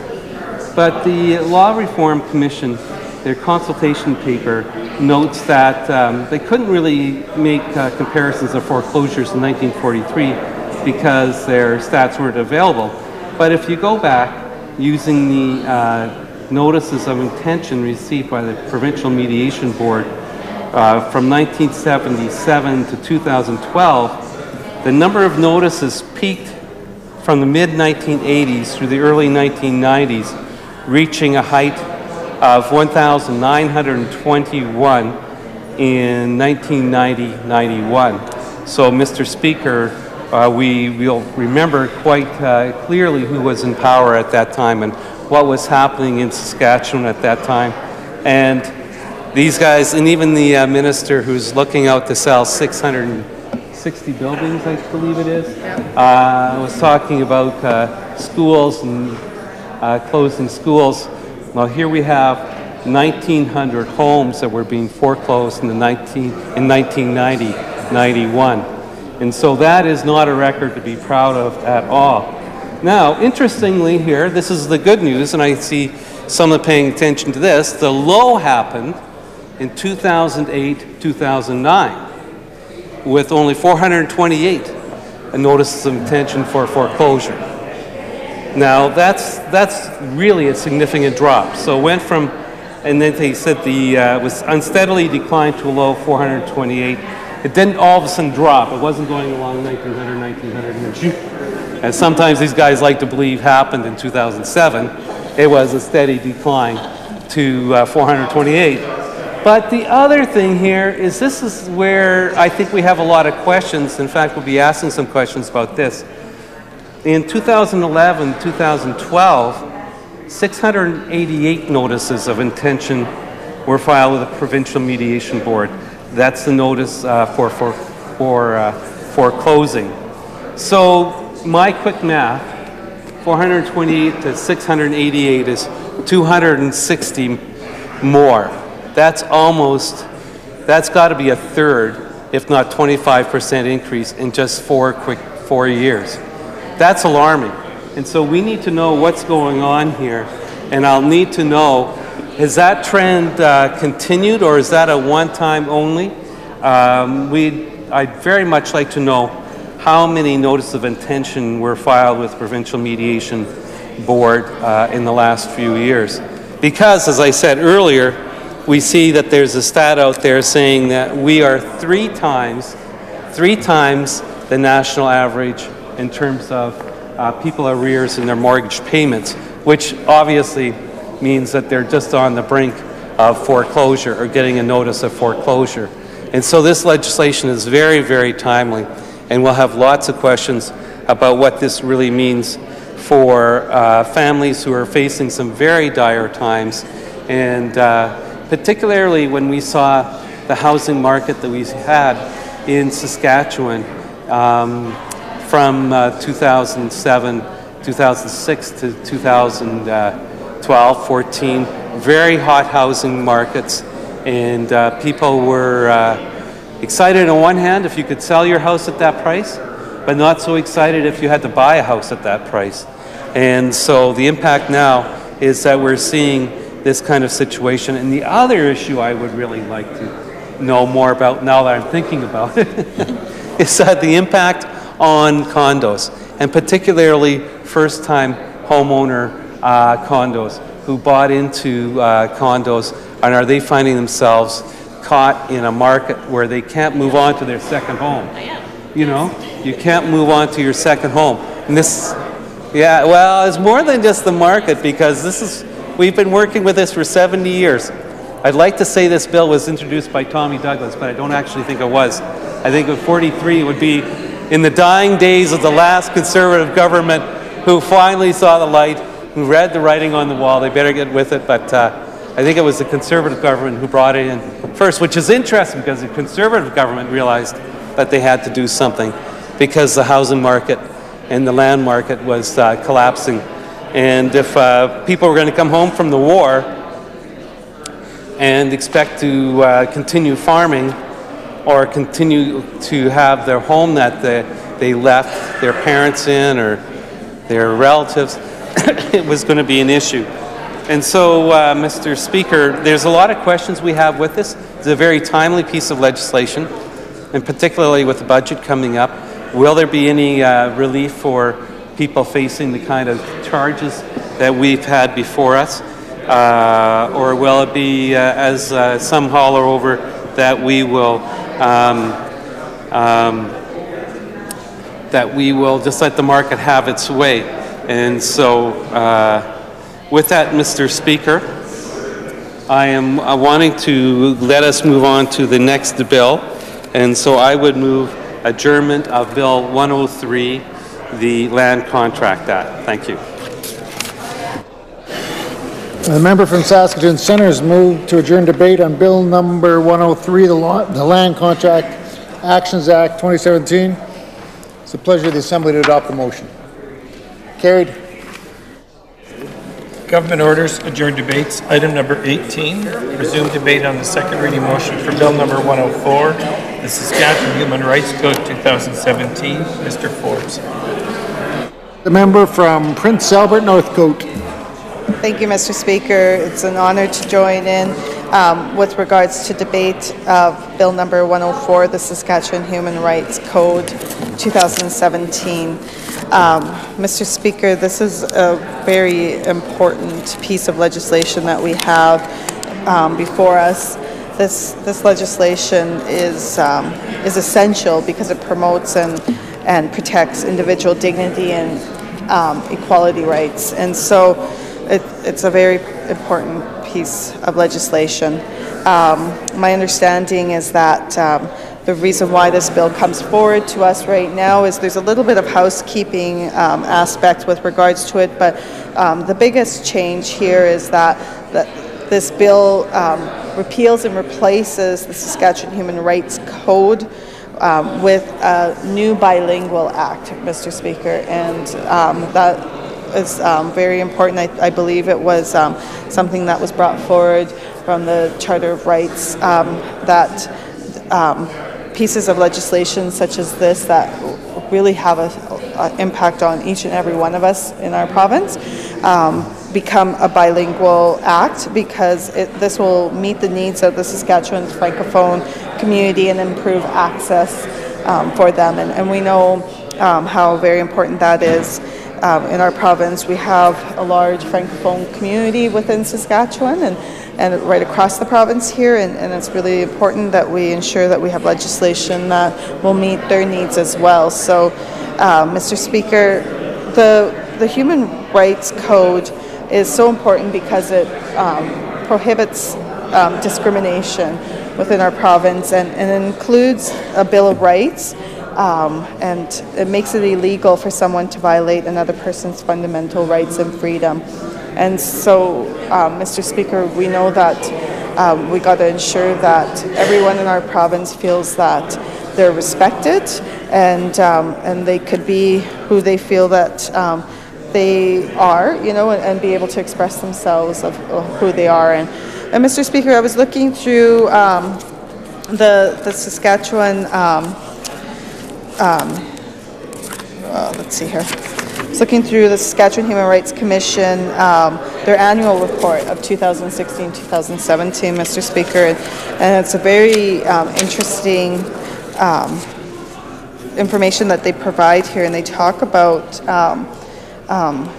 the numbers of complaints that they've been receiving in their office, and they play a huge role with ensuring equality and rights within our province. And so they indicated that there was 444 new complaints in 2016-2017.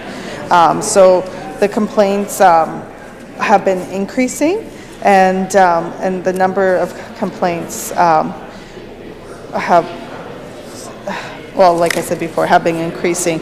And so there was 444 new complaints and 141 formalized complaints. So, Mr. Speaker, I don't know if the increase is due to the fact that individuals are now knowing the process of how to access services when they're feeling that their rights and freedom have been, their human rights have been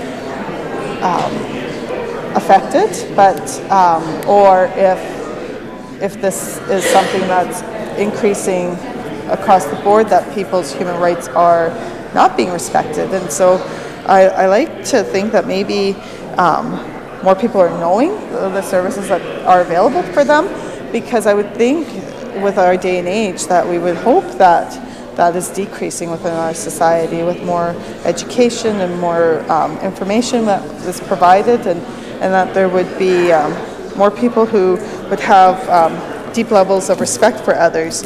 But Mr. Speaker, there was also a breakdown about with regards to the grounds and category of these complaints, and the number one complaint is with regards to disabilities and access to services. And I think that's really troubling, Mr. Speaker, because we need to be more mindful when we're looking at our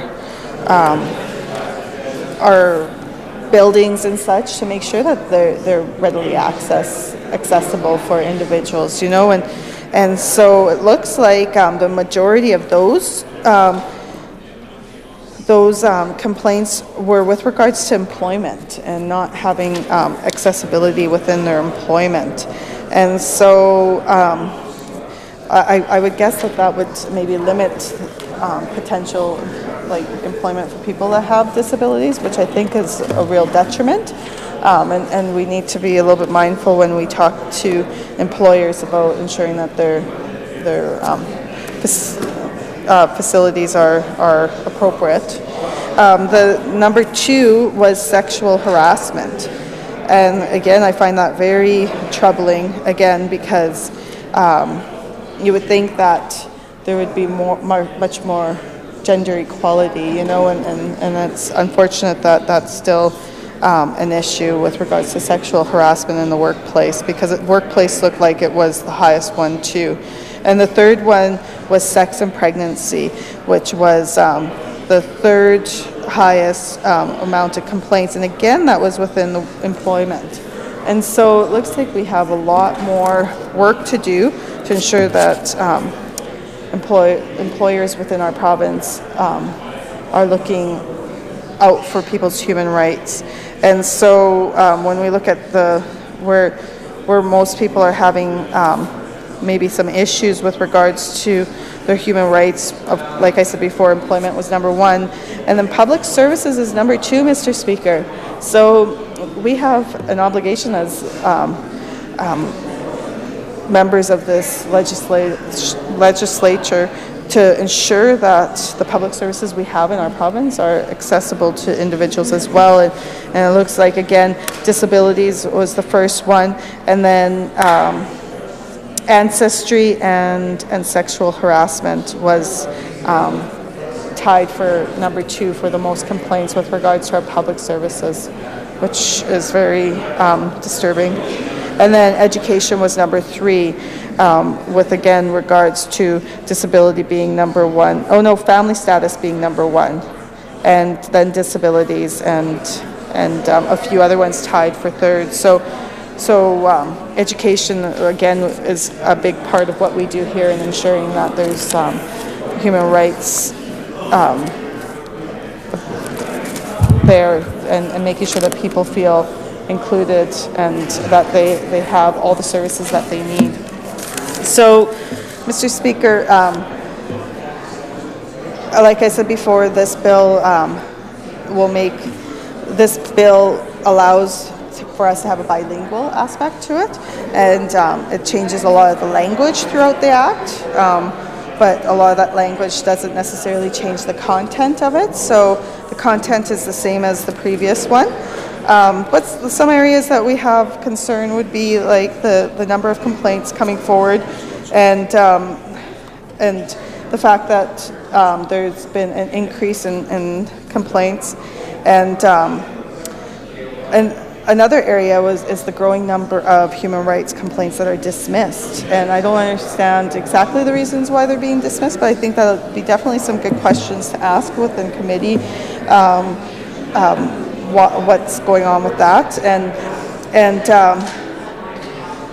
so some of these troubling trends will certainly continue to work with the Commissioner and remain engaged in the incredibly important issues of the human rights.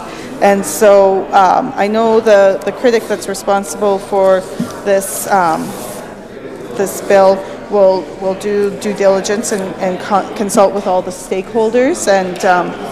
And I know I have other colleagues who will have a lot of information that they'll want to add with regards to this piece of legislation. So with that, Mr. Speaker, I'm going to move to adjourn debate on Bill number 104. Thank you, Mr. Speaker.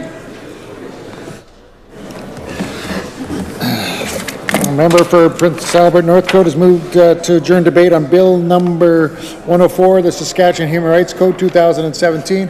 Pleasure of the Assembly to adopt the motion. Carried. Government orders, adjourn debates. Item number 19, resume debate on the second reading motion for Bill number 105, the Saskatchewan Human Rights Consequential Amendment Act. Ms. Rancourt. As the member for Saskatoon Centre. Mr. Speaker, it's a pleasure to rise today to enter into the debate on this topic, an act to make consequential amendments to the Saskatchewan Employment Act resulting from the enactment of the Saskatchewan Human Rights Code 2017. Now, I've already spoken to the main bill, but I do want to come back and talk just a bit about the consequential amendments and some of the opportunities for us to correct some errors that the government has made, even though they may seem small. I was delighted to hear this morning this afternoon, the member from Moose Jaw Waccamaw get on his feet and make a member statement about Transgender Week and celebrating that, and that's a very good thing. He's been out to many of those things, and I appreciate that. So in the spirit of that, in the spirit that we're here, and we're about, I think, to raise a flag in just a few short minutes, as I talked about then, we still have this mistake that we have with pronouns in our legislation. And so I was just Googling it, and not that I'm any kind of pronoun nerd, but it is interesting when you get into singular versus plural, first person, second person, third person. I can only remember this because I read it 5 minutes ago. But it is interesting because we have overlooked the idea that pronouns are gender-based. And particularly when it comes to human rights, we could really lead the way, and this would be the perfect bill to correct those errors, because clearly there are unintended consequences when you fix legislation. And as my colleague from Prince Albert said, that this is just a bill they just want to translate into French and collect some housekeeping.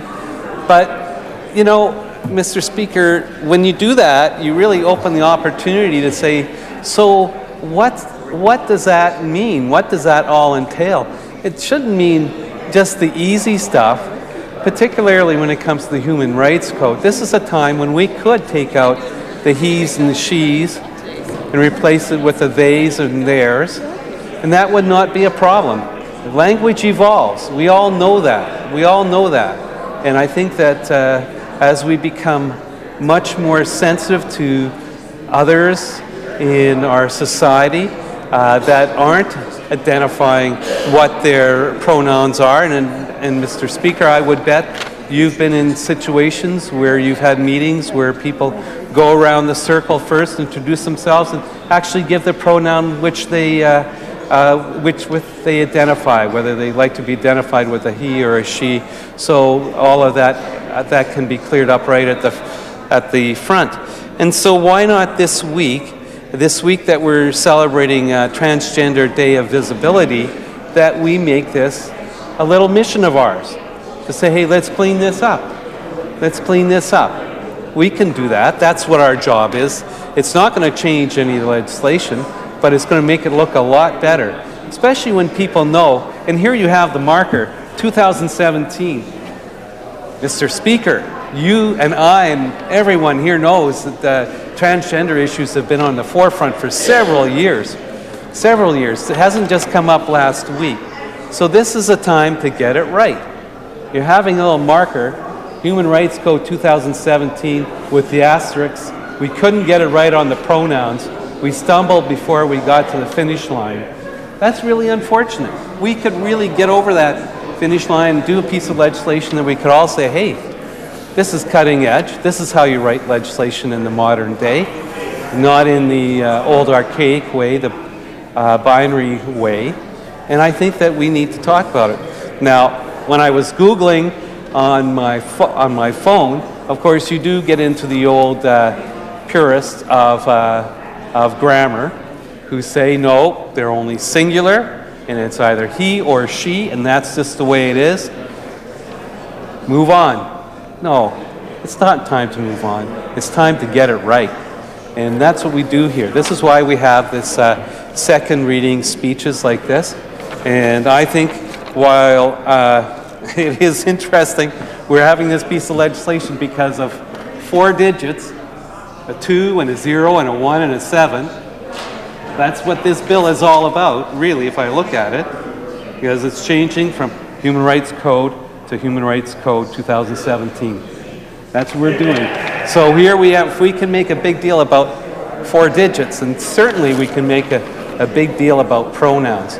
And so, Mr. Speaker, I don't know why this is why this would be a problem, and I think it would be even considered a friendly amendment because it doesn't change the intent in any way, shape, or form.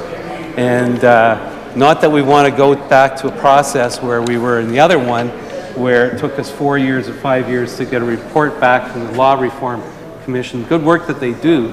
I'm not really interested in hearing a historical review of the pronouns, singular, plural, or possessive, or not. I think that we should just do the right thing here. So I don't want to get into the other things I talked about with the Human Rights Code because I know we have a couple more bills to do. We have an opportunity to get it right here. And so with that, Mr. Speaker, I think that, and I am very serious about this because I do think that the members over there, and I know some of them are listening very carefully, and some of them are lawyers, and some of them know that this is the time to do the right thing and make sure that when we do the Human Rights Consequential Amendment Act 2017, that it is the best kind of work. You know, we don't want to have unintended consequences, and who knows? Who knows? We might. People have very strong feelings about this, and rightly they should. If they feel that the binary system isn't working for them, and they identify differently, then this bill here doesn't speak to them. And we know, and in the words of the Human Rights Commissioner, Judge Arnott, words matter, and they do matter. So let's get this one right. So with that, Mr. Speaker, I know others will want to speak on this issue, so I will move adjournment on an act to make consequential amendments to the Saskatchewan Employment Act resulting from the enactment of the Saskatchewan Human Rights Code 2017. I do so move. Adjournment. The member from Saskatoon Centre has moved to adjourn debate on Bill number 105, Saskatchewan Human Rights Consequential Amendment Act 2017. Pleasure of the Assembly to adopt the motion. Carried. Government orders, adjourned debates, item number 20. Resume debate on the second reading motion for Bill number 106, the Missing Persons and Presumption of Death Amendment Act 2017. Mr. Vermette. Recognize the member from Prince Albert, Northcote. Thank you, Mr. Speaker. Again, I'm proud to stand here today and add my remarks with regards to Bill number 106, the Missing Persons and Presumption of Death Amendment Act. Mr. Speaker, I was happy to see this piece of legislation come forward, I have to be honest. Not because I don't really know a lot of the details that are being implemented in here, and I know the critic will have a lot more to say about that. But the reason why I was happy to see this come forward is because we really need to have these discussions about the missing person people that we have in our province, and we have a growing number of missing people in our province, and it's really troubling. And I participate in the missing and murdered women and men walk in Prince Albert as often as I can. It happens every year, and I try to make it out. And I think it's really important to show an alliance with regards to that, because it is, like I said, it is troubling that we have so many people who are missing in our province, and oftentimes these people may come from lifestyles that they lead more dangerous lifestyles, you know, but it doesn't make it right for them to be missing and perhaps murdered. And so some people come to mind when I think about this, and one person that comes to mind is Happy Charles. She's an individual that's from La Ronge, and she became missing in Prince Albert. The last time that she was seen was on April 3rd of 2017. And Mr. Speaker, I went to a vigil on October 5th of last year. I was invited by the family. The whole community was invited, and went to that, and it took place at the last place that Happy was seen, which was outside of a high school in Prince Albert. And in attendance of that vigil was her mom and dad and her 3 daughters and her grandchildren. She had 5 children and 2 grandchildren.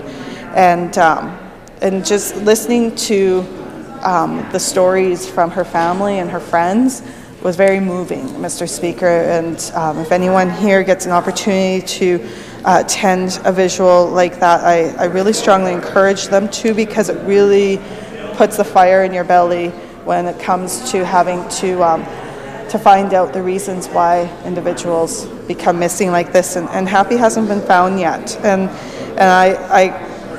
it hurts me to think that how much it bothers her mother, Regina, and her children. And her daughters talked about, you know, the one daughter was pregnant, and knowing that her mom will never see her soon-to-be-born grandchild. And not too long before that vigil, I lost my mother. And Mr. Speaker, it made me really, it put my life into perspective as well. My mom was 82, and I had her for 42 years of my life, you know. And so for these young ladies not to have their mother in their life, it was very sad, and it really makes you realize the importance of making sure we have services for individuals who are potentially at risk, you know. And so when we talk about cuts to mobile crisis in Prince Albert, knowing that they don't have the daytime services there, that puts people more at risk as well too, and we've got to be mindful of that, Mr. Speaker. And another person that this piece of legislation reminds me of is Timothy Charlette. He went missing October 8th of 2014, Mr. Speaker. He's been missing for almost 4 years now, and his family have been searching nonstop. And I can't even imagine how that is to be searching for a loved one for 4 years. And I went to school with his sister, Colleen Whitedeer, and she every year she makes sure that people are paying attention about the fact that we have missing Aboriginal men as well, you know, in our province, and that's important as well. He went missing with his girlfriend, Beatrice Adam, and they found Beatrice's body, but they haven't found Timothy's yet either, and I can't even imagine not knowing where your loved one's remains are. And his mother is a constituent of mine, Elizabeth, and I've chatted with her and about the pain for a mother to not know where your child is, you know. And even though Timothy, I believe he was in his 40s, that would still be really troubling. And then I think about Danielle Nyland. She was a 22-year-old lady from Prince Albert, and I know her mother, Lori, and we come from the same small community, St. Louis, and so Danielle was missing for a long period of time, but they did find her body, but they haven't found the person who is responsible for murdering Danielle.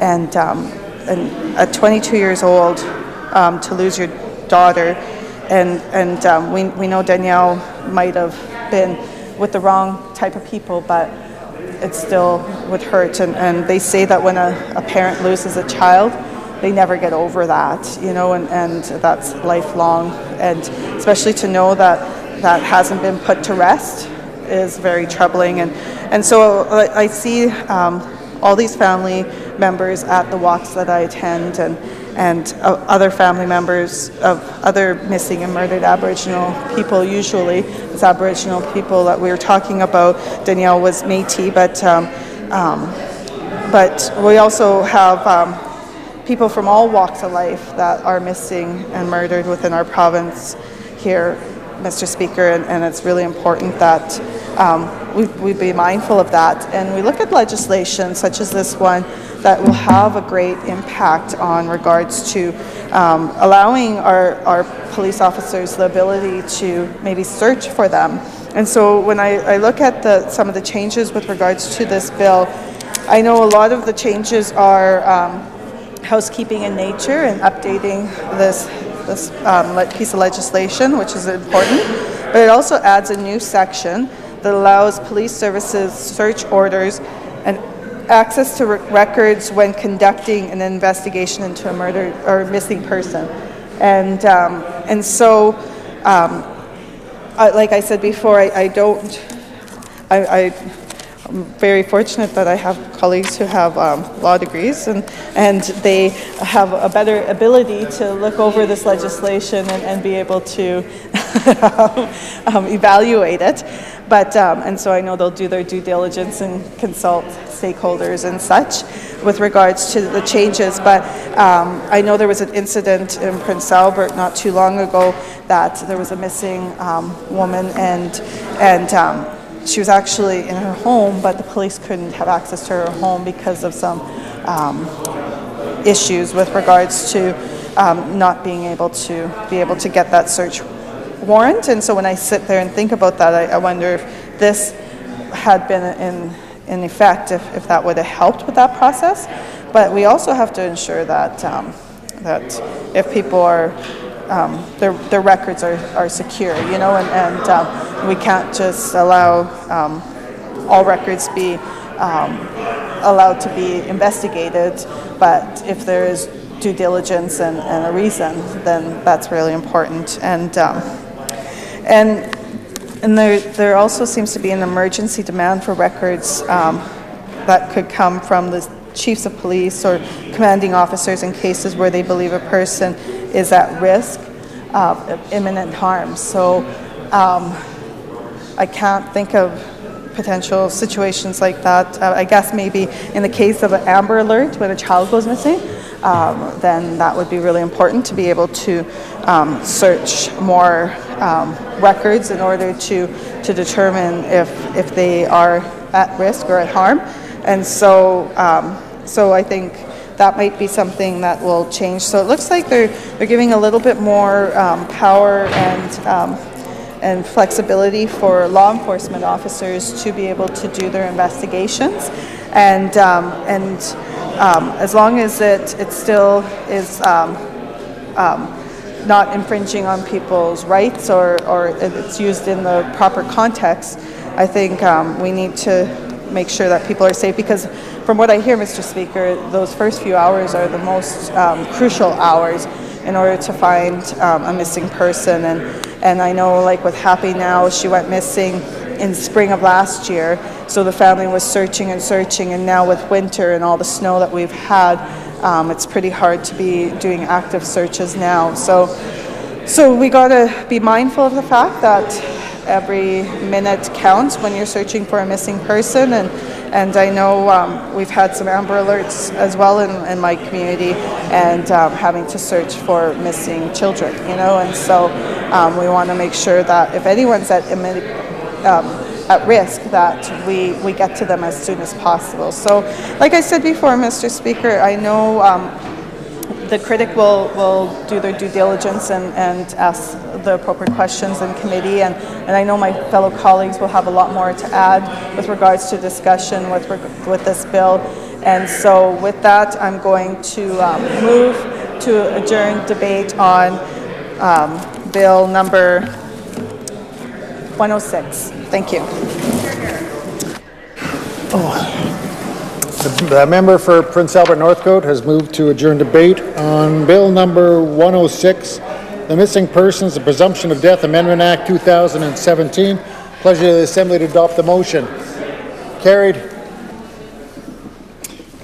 Recognize the Government House Leader. Mr. Speaker, so that the committee can sit tonight, I move that this House do now adjourn.